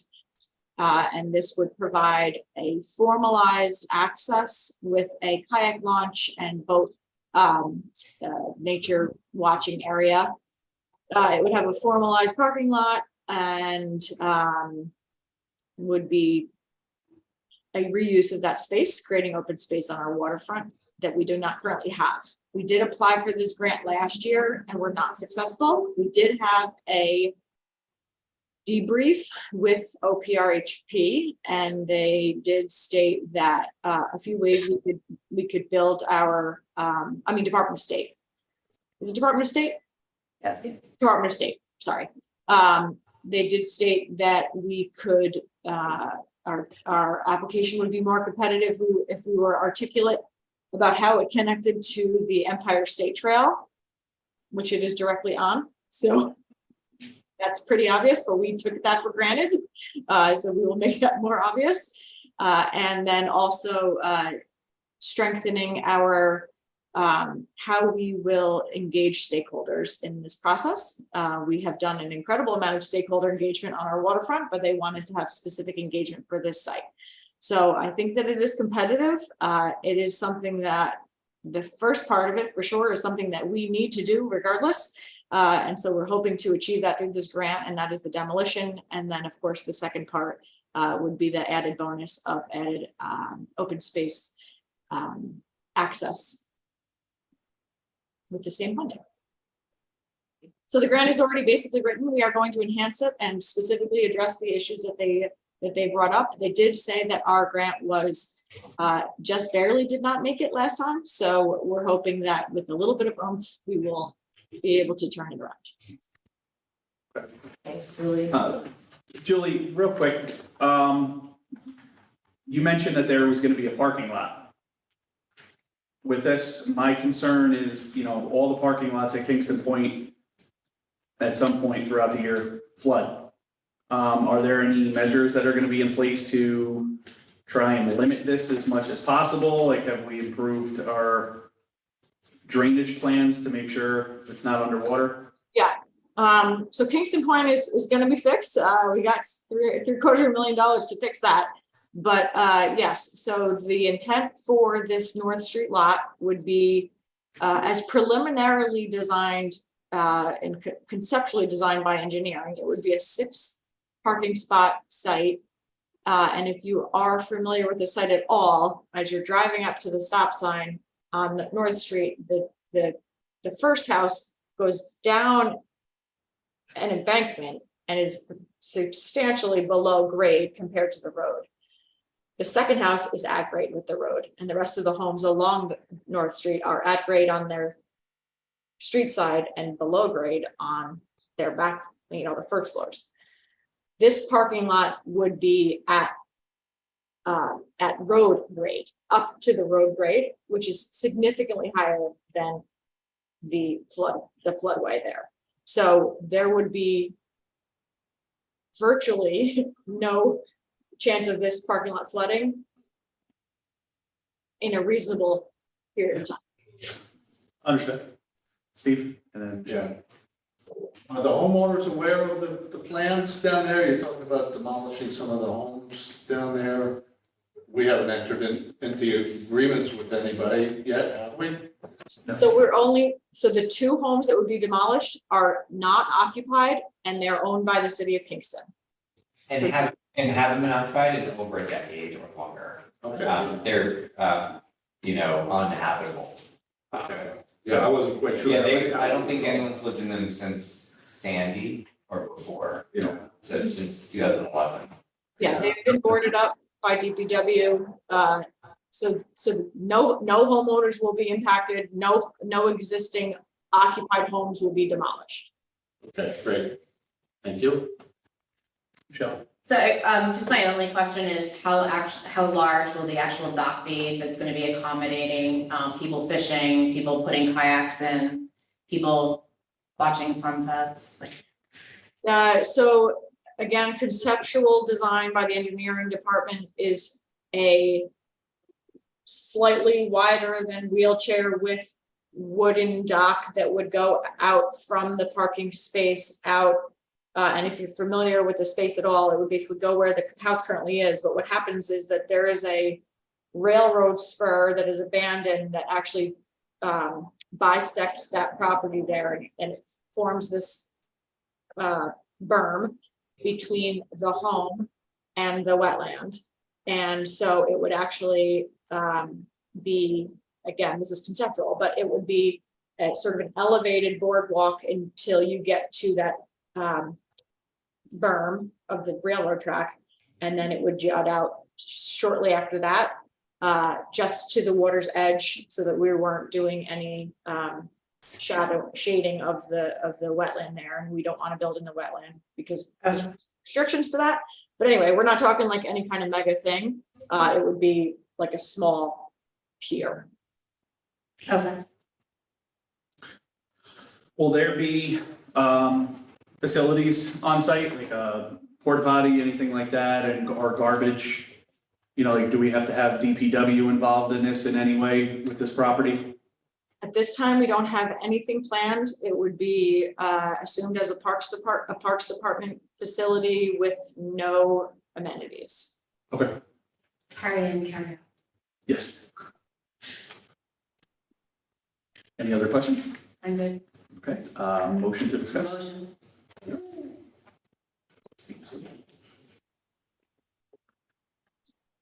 All right, any discussion on this? Let's hear more.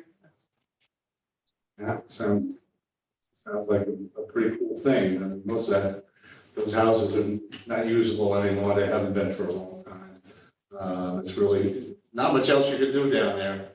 I think this is pretty wise use of what we have, making the best of a bad situation down there.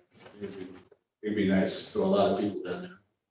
Yeah, I think it sounds great. More public access to the waterfront sounds amazing, so thank you.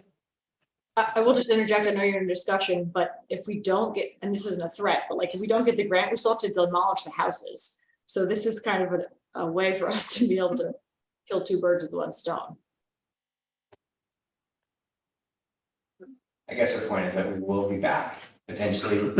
We budget about $50,000 in the city budget every year for house demolition. And at this point, we believe that our cost estimates exceed that. So at some point, those houses will have to come down. And so hopefully this will align and it will all work out, but if not, you may see in our proposed budget for next year, a little bit of an increase in the demo line. If we aren't successful in December, we may do a late budget amendment, we'll see. So. Yep.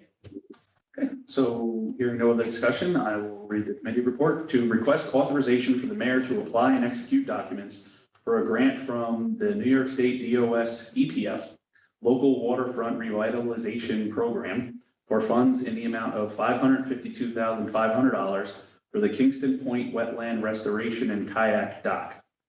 The match requirement of 15% in the amount of $97,500 will be provided by in-kind, force account funds, donations, and if necessary, bonding to be requested.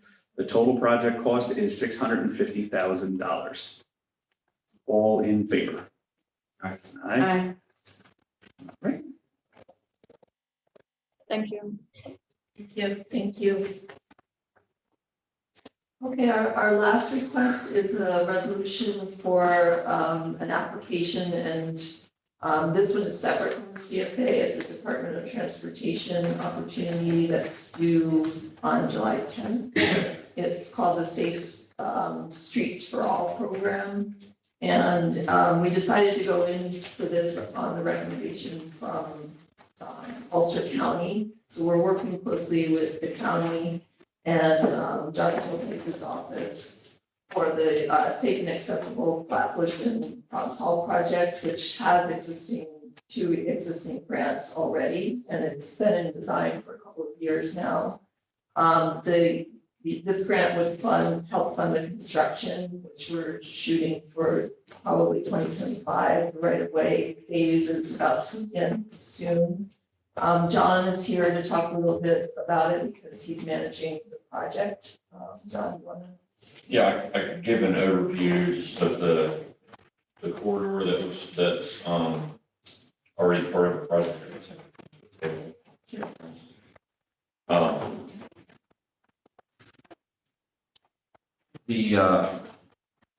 The project that's been underway is Foxhall Avenue from Broadway and Flatbush from Foxhall to Bowling Gardens. That project already has NISDOT administered federal aid funding, as well as a DEC a grant associated with it. As the design is advanced, we've identified a funding shortfall of about $4 million that we anticipate on the project. So when this grant grant opportunity came around, we think that it's a good candidate. The Safe Streets for All program is meant to improve safety for all users, pedestrians, motorists, bicyclists, and our project does that. Our project is going to include improvements at the 2 rail crossings, intersection improvements, obviously sidewalk, ADA ramp improvements. All of these are the types of improvements that the Safe Streets for All program is looking to aid. So the other thing we like about this particular program is that it's federal aid, which would supplement the federal aid we have without increasing the number or types of grants or number of bids that we'll have to do. So we think this is a good candidate for this particular grant application. Also, the fact that we're so far along with the design and right of way strengthens our request because we'll be shovel ready by the time the right of way acquisition phase is completed. That helps us be more competitive.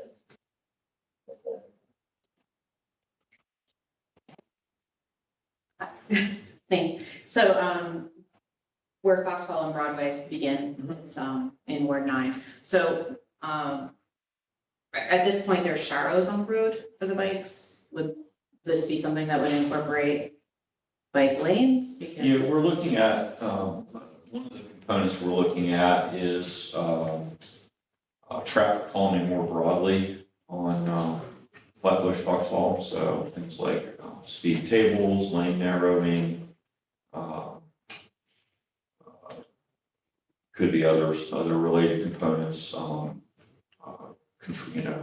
work to shorten crosswalks, curb bump outs, and that sort of thing. So we are looking to add bike lanes onto As Foxhall? the current preferred alternative, which is not yet finalized, does not include bicycle lanes.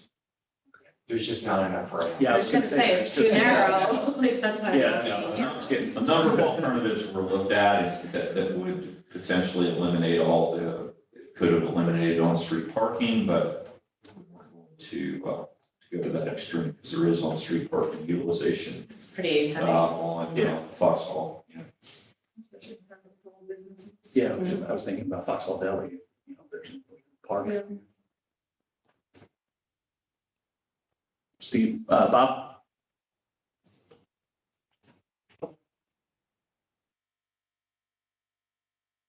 Unmute, Bob, we can't hear you. Let's try.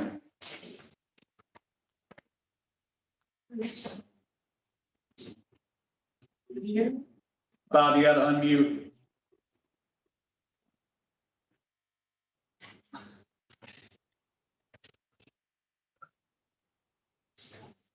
Tyra, what were you?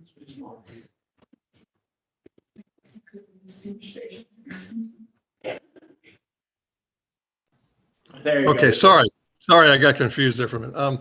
This is a hugely important project. The pedestrian stuff between the apartments and the railroad crossings and, Foxhall is a huge need. So this is really, I would endorse John's activities in this. It needs to get done.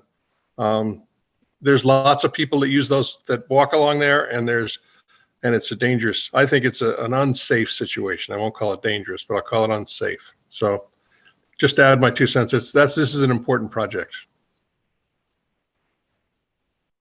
And if I could just add my 2 cents on the grant itself, it's just, so this is one of the new federal grants that, with all of the federal infrastructure dollars that are starting to flow now. And this is specifically available to, municipalities. And so a lot of the federal funds normally flow through the state DOT, and then the state DOT creates a program and then gives it to us. This is just one of a couple that you're going to be hearing coming kind of down the pike that we're going to be applying for. They are extremely competitive, right? So we in the city of Kingston are going to be competing against New York City and Austin and LA and Denver and like big cities across the whole country, both large and small. But, there are literally billions of dollars available.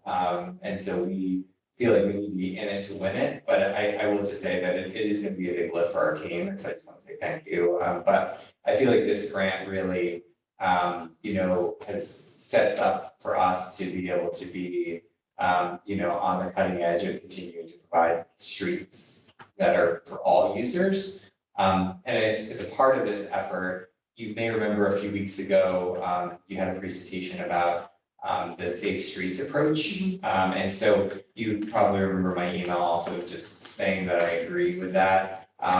As a part of this grant program, one of the things that, it wants to see in communities is to see, a mayor be able to kind of do an executive order, letting people know about that we do care about safe streets and that we are going to take that approach. And so in the coming days, you'll see me produce something similar to the email to the letter that I sent to all of you, which will help further allow us to comply with all the different check boxes we can do. It, helps with the point scoring system. If we go on record that we want to do that. And I think after our last discussion with all of you, I think we all agree that, it's a very common sense approach to manage this. And that concept was provided to the safe, or the, Police Streets Committee this week for feedback. So hopefully that'll get done soon and you'll hear about it. So I just wanted to mention that. Steve? Yeah, I'm presuming Julie's gone, right? No. Is Julie still there? Nope. No, she's not. You might remember, a couple of years ago, probably more than a couple, I know Julie was here requesting permission to apply for a grant for that section between the opening to the cemetery down to Flatbush Avenue. And I remember because she referred to it as a goat trail. And I had never heard that expression before. Yeah. I was wondering, Yes, did we that's- apply for that? Yes. Get it? Or That's part of it. Yeah, that's part of it. Yeah, it's part of that. Yeah, okay. But did we apply for something before? Yeah, We for, had to. We did. yes, so, yeah, we have 2 grants for that project. And so, but as John was mentioning, what is needed along the Flatbush and Fox Hill corridor is really extensive work. So there's areas where there's no sidewalks, right across there where, that was mentioned, and 2 areas like around railroad crossings where it's really complicated, and new signalization and, and it's so the cost estimates from when we first applied for the grants in 2018 and 2019, were a few $1 million, and now it's much larger. So, we want to be able to, if we get this funding, this will really help cover that gap, to be able to do everything that we want to do, and then have even a little smaller of an impact on our local taxpayer. So we think that this will fit perfectly, and it's also somewhat more shovel ready than really what we think anyone else will be able to apply, because we have drawings, we're going through right of way acquisition right now. So that's, I think, gonna really help us be really competitive with the federal government wanting to see this money get put into the ground as quickly as possible. Because that was part of the, the Infrastructure Act, was they wanted to see this money get spent quickly and not just sit around for years and years and years. So. Okay. I was just worried that we may have applied before and not got it, which wouldn't bode well for this. Right, no, we're ready to go. The previous applications, there were 2 that were successful. That was under Kristen Wilson, Okay. going back to 2018. She applied. That's what has funded the work to date. So, One question, and then I know Bob has a follow-up.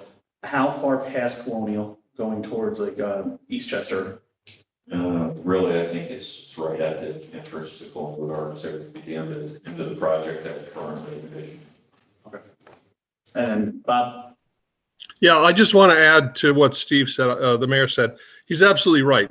They want to spend this money quickly. The fact that this is almost shovel ready and that the right-of-way process is well advanced gives us a heads up. This is a project that they can actually see implemented instead of taking 4 or 5 or 6 years, which is the typical time it takes to construct a project or to design a project of this scope. So I think that's in our favor that we are ready. So that's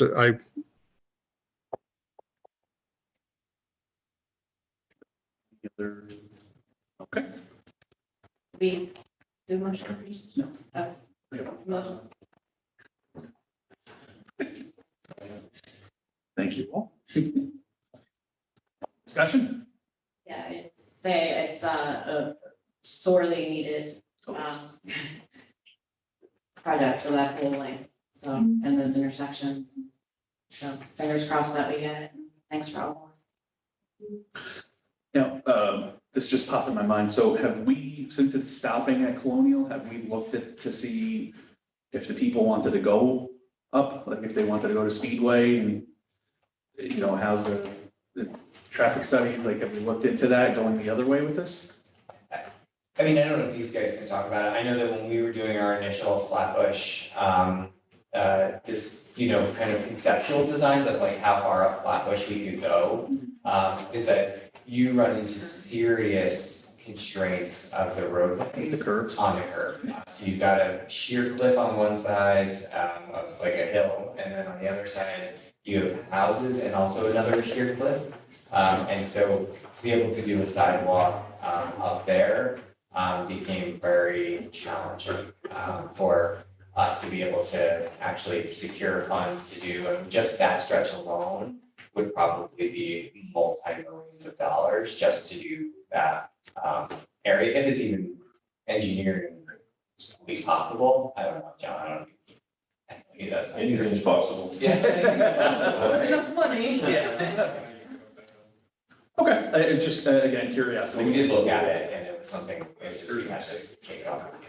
Okay. Any other discussion? All right, so to read the committee report, to request authorization for the mayor to apply and execute documents for a grant from the New York State DOT Safe Streets and Roads for All program in the amount of $3,200,000 to construct pedestrian and bicycle facilities on Flatbush and Foxhall Avenues. The match requirement of 20% in the amount of $800,000 will be provided by in-kind force account funds, private contributions, and if necessary, bonding to be requested. All in favor? Aye. Okay. Okay, thank you. Thank you. That completes our. I know it's always long every year, but thank you. I know it's always long for you to come to this, but. Yeah.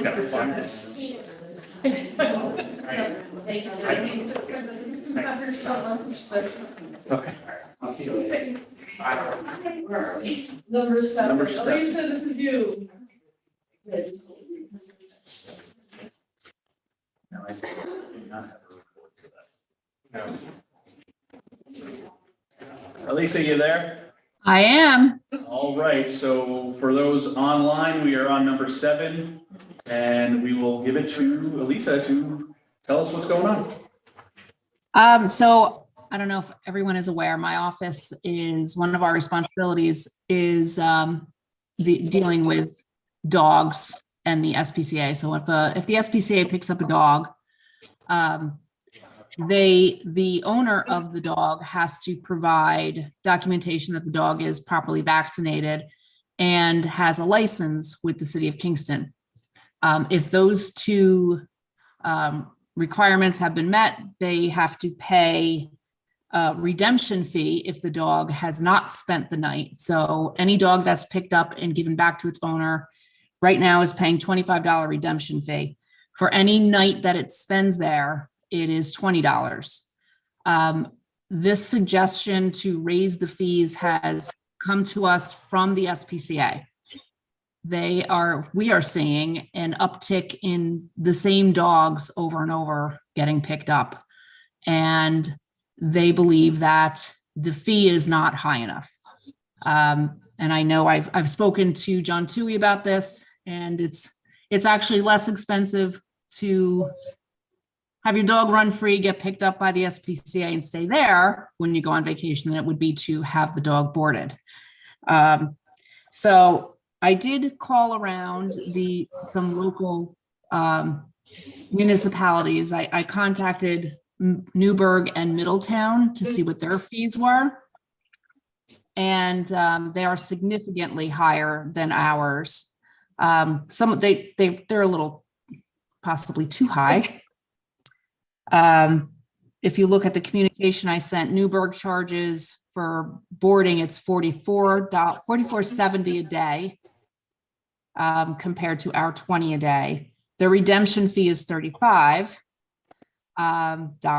Middletown does not have a contract with the SPCA as we do, and they don't have any place to send the dogs, so they contact a local veterinarian who charges whatever their fees are. However, their redemption fee is $325 for the first offense, $350 for the second, and $375 for the third, which is pretty high.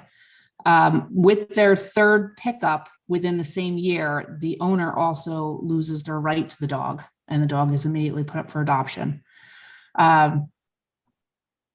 I did speak with both the mayor and John Toohey, and the suggestion is that our boarding fee be raised to $40 a day, and the redemption for the first offense, $100 within 1 year.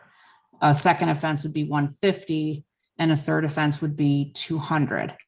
I did provide a copy of the language that you used in the municipal ID to allow for hardship. If, you know, the owner, I mean, obviously there could be a situation where somebody could lose their dog and not be a delinquent dog owner. So I did provide that language in case that's something that you're interested in.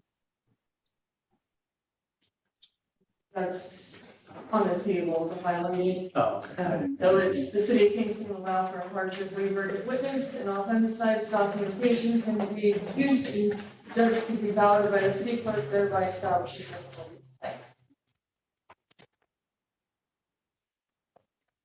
If we want to limit bad behavior, but without punishing, somebody who just loses a dog, and this would be a lot of money for them. Any questions? No, I think it's a good balance that they came up with. Now, Elisa, are we including the language for the, if the third offense happens, the owner loses all rights to the dog? To you, that's pretty stiff, because then what happens to the dog? The SPCA does not want the dog to end up there. They have quite a full house. They're hoping that it doesn't come to that if the fees are raised. Right now, there are repeat offenders who their dog, it's the same dog over and over and over, and they don't seem to be fazed by the fee that they're paying. So the hope is that it wouldn't come to that if it were raised. Yeah, I wouldn't want to see that language in there. I was just asking. Yeah. Just to be clear, though, it's not like this is being proposed in response to any single individuals. When No, not at all. Okay. When was the last time, I'm sorry. No, she was saying there was an uptick overall. Yeah, and when was the last time, Elisa, that our John and I, you know, that this was looked at and adjusted? I mean, because we told when we did the tow truck, it's been like. I imagine it's been over a decade. I'm having a hard time hearing you, Andrea. What? No, I was just wondering when the last time that the dog fees were adjusted, if you remember. I mean, it was before all of our time. I don't recall it being adjusted. It may have. You're breaking up. I can't hear you. I'm sorry. But once again, the dog boarding fee right now is $20 a day. It's absurdly low. You can't even you hardly feed a dog for $20 a day. You can't privately board your dog for $20 a day anywhere. Puppy daycare out. Anywhere, right? And, you know, not that it's supposed to be punitive, but obviously you want to create some type of disincentive to let your dog run wild, right? So, we had talked about what we thought was a reasonable fee in the current environment, and then some type of scaled up, fees for, redeeming the dog, right? Based on a number of offenses, so. Any other? Yeah, I mean, hopefully this will help the situation and come back to us and let us know how it's working. So Do we need to adjust the fee Yeah. schedule? Do you need to be specific on the line or just? I think you could just, so as of right now, right, the dog, the board, you would be looking to, amend the city fee schedule to increase the boarding fee to $40 per day. And And the redemption, yeah, I'm looking at. and, right, and then to adjust the dog redemption fee to a sliding scale of, yeah. Yeah, right, sure. Okay. Too many concussions. Your handwriting is better than mine now.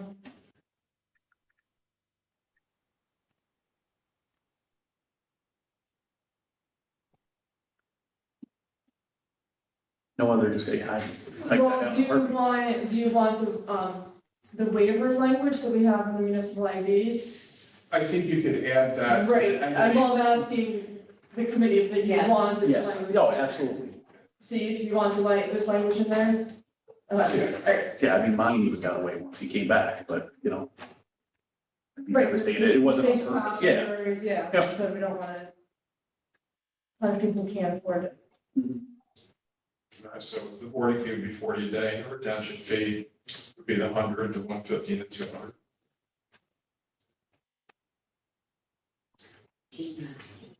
Huh. Yeah. Bob, any questions or on this? Okay. So we'll just wait for the report. And if you could just decide if you want to put in language for a hardship, just in case. That's up to you, obviously. Yeah, we decided we will. Okay, I'm sorry. I can't, for some reason, it's really breaking up. I didn't hear you. Now, should the hardship be on the first offense, or are we saying all? I say all. I say all, and then $100 is all, that's groceries for a family for a week, and if you can't afford that, then, I mean, my opinion, but I think that can be too much money for some people. If their dog just slipped out, I think they should have the. That's what I'm saying, like, first offense, we offer the waiver, but just alternative suggestions, to stop the perpetual. I think we should see how this works and then have Elisa come back to us if it's not ticking downward. Sure.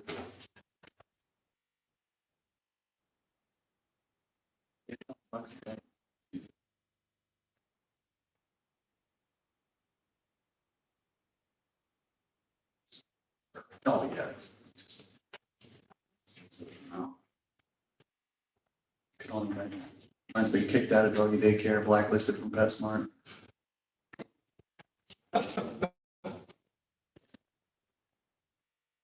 Would the hardship language be in the actual fee schedule though?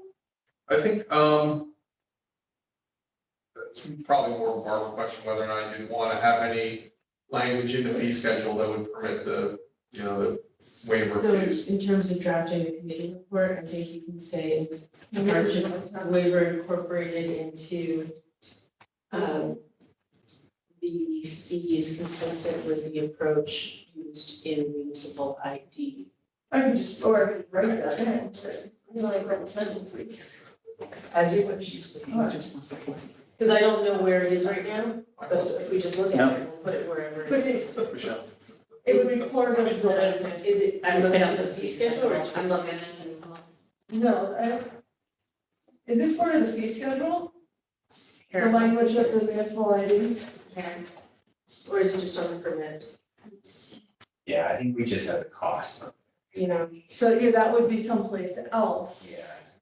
That's why I was Yeah, asking, yeah. because we're not amending the fee schedule with that language. It would either be on our application or kind of just in our monthly procedures. yeah, so since she doesn't have those written out, right, from the clerk's office, so she could just create a form for a hardship waiver request. And the clerk is authorized to create a form. So a separate resolution? Yeah, just right in there, that she's authorized to create an application for a hardship request. So I didn't think that went in the fee schedule itself, but we should start with this one. So authorizing the city clerk to administer a hardship request.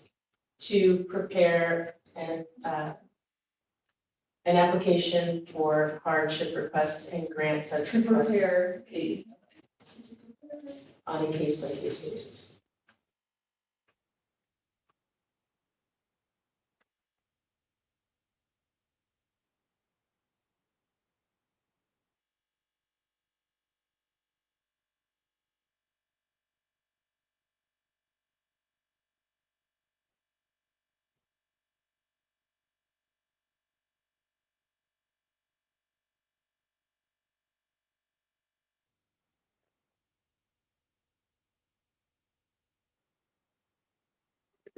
Oh, boy.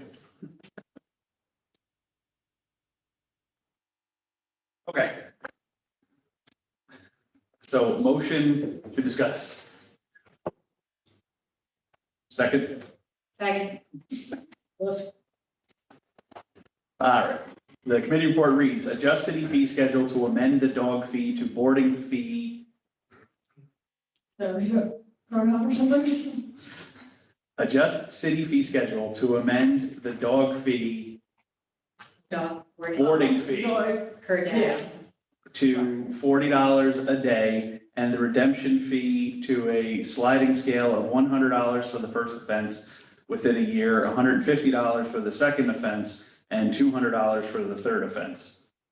Authorizing the city clerk to prepare an application for a hardship request on a case-by-case basis. Yeah, we just gotta cross all that one word. Yeah. Apologies. All right, all in favor? Aye. Aye. Okay.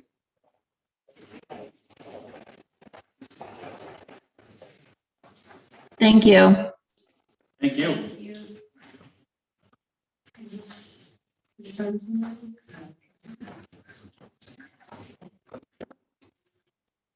So it's just John's two and then Does- the one from Steve Yeah. Knox. Mhm. I don't know if you have anything on his request. Yeah, I mean, I can speak to it, if you want me to. Sure. Okay, so, there is Steve's request from the building department is to remove the vacant property fee for 176 Broadway. This is a situation where, the property was sold, when the title work was done and the building department was contacted for outstanding fees. This fee had been, communication had been made to the common council to turn this fee over for back taxes or, be added on to tax bills, right, or re-levy. So my understanding is when the title search was done, basically, they were told that there's no fee outstanding, thinking that it was already paid. Well, there's a gap between when that communication is made and when the tax bills go out in January. So then, the new property owner gets the tax bill and there's the fee on there.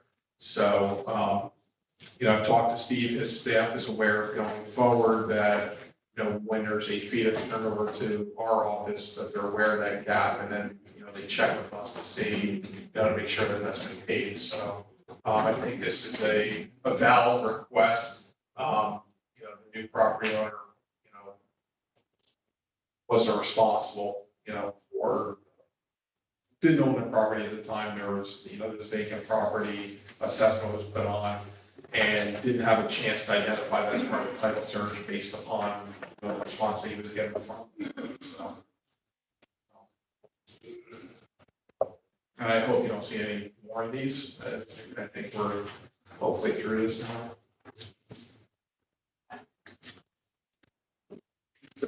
Basically our bad. We're trying to rectify it. Yeah, there's, there was something that was missed there.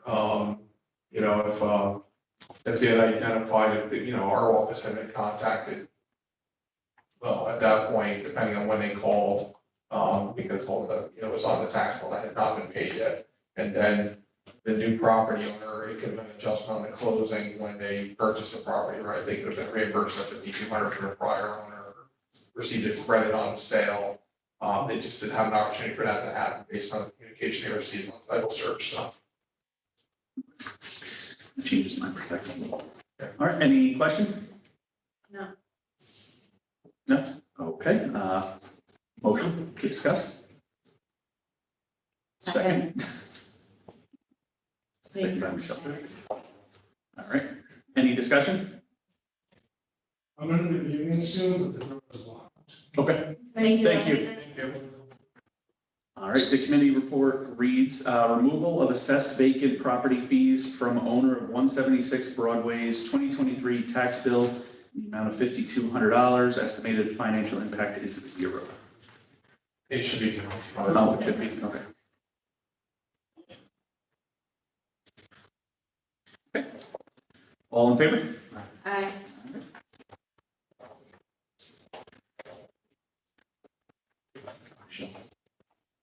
All right. Almost. Number 9, John, utilization of excess fund balance. Sure. So we, I had previously emailed the members of the finance committee, I believe all members of the common council, our interim results for 2022. Our fund balance as of December 31st, 2022 sits slightly above our targeted fund balance levels. Fortunately, the common council had adopted a policy regarding managing those levels and, what the city's action would be in response to when our fund balance goes slightly above or below those thresholds. So we have a communication here that would help us comply. But actually, this is the action that the council would take to bring our fund balance in compliance with our fund balance policy.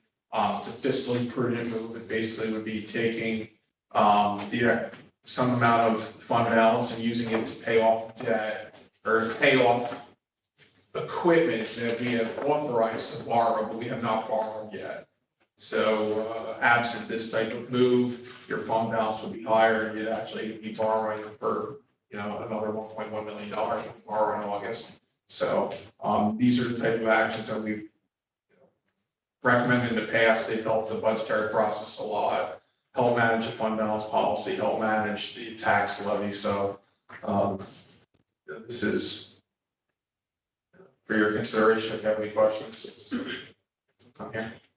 So, does this represent specific vehicles or just a large amount? Or that it would check off certain vehicles? Yeah, I went through, if you can imagine, we have dozens and dozens of bond authorizations at any point in time. So I look at, we generally do a once-a-year borrowing for this type of equipment. I've been reviewing our files for our upcoming August borrowing. I've tried to identify equipment that we've received that has the shortest useful life, right? So items that, depreciate quickly, rather than like say infrastructure, but it's a number of items. It's not just one item. It's, Right. It's quite a list of items, but I try to start with the smallest items first. Okay. Like police bicycles, police vehicles, passenger vehicles, and maybe used, say, by the building department, parking vehicles, and kind of work our way up from there. But generally, Many of these would be on the 2022 bonding list that we did this Okay. past. yeah, some of them would be on there, some of them, go back a year or two Okay. from when they were authorized, but by and large, they've either been spent, we've already paid for them, or if they haven't been spent, there's a PO issued, and I expect delivery of those items very soon. So even like where, for an example, where it might be a piece of equipment and it takes a couple of years to get, like say like a fire truck, that's not in here. Okay. Because I know it's gonna be a while before that comes in, so, we will use this money immediately to pay that. Steve, any questions? Nope. Bob, any questions? Okay. Are vehicles coming in more quickly now, like supply chain? Not necessarily. That's the shortest answer we've ever got. Sure. I mean, customarily, I mean, the large vehicles, you know, Yeah. they take like, Right, fire, right, they yeah, take a of long time course. anyway, but Yeah. yeah, everything's They always taking have. longer now, yeah. Okay. Yeah, this Motion. list could have been longer. I gotta get the committee report. Do you have one? It wasn't in the list, I mean, Well, it was in my email, I'm sorry, I should have found one. Do you wanna- We got one for 10. Do you want to use the language on the email? I can. I do have that, so we could use it, just, Do you want me to check my email and see if I I have? mean, it doesn't matter, we're gonna have to rewrite it. Okay, that's fine, okay. So, Have a good night, okay?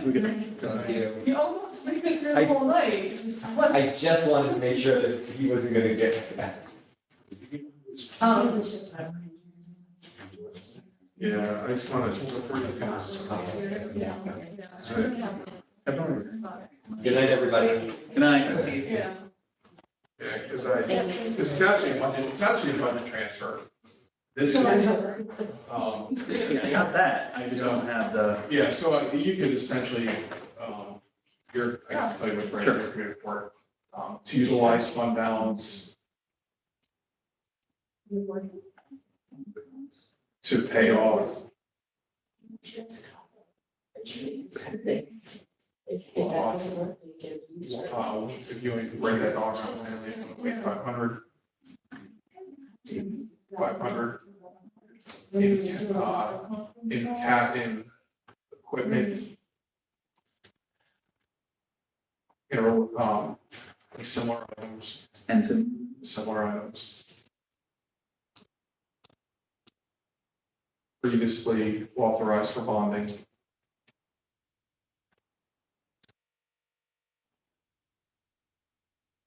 The attached budgetary transfer, 2023 budgetary transfer. That's what you're looking for.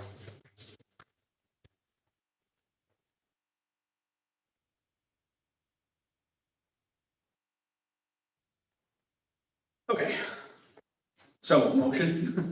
Motion. Shelter, second. Steve. Okay, any discussion? I fully support this allocation to the fund balance for our policy. Okay, so I will read the committee report to utilize fund balance to pay off $1,108,500 in equipment and similar items previously authorized for bonding via the attached 2023 budget transfer.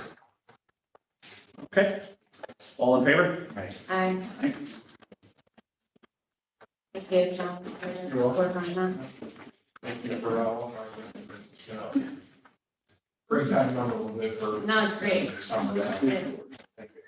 All right. And number 10. All right, so my next item is, a small amount of this is, you see there's an attached, budget transfer sheet there, but a small amount of this is just my office's, mid-year transfer, 4,180 of it. The rest of it's really just a,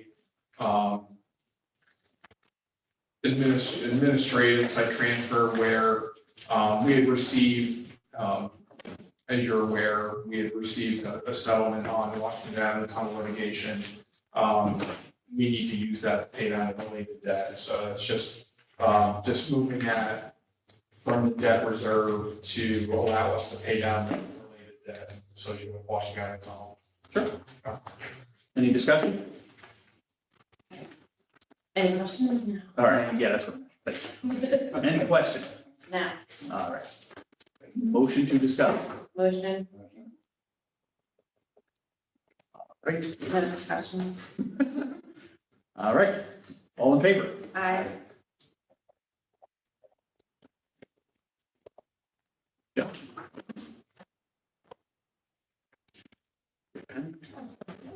All right, that was number 9, that was number 10. The only remaining thing that was on the list was old business, that was the e-bike fees, but we are going to table that again to allow further evaluation and discussion.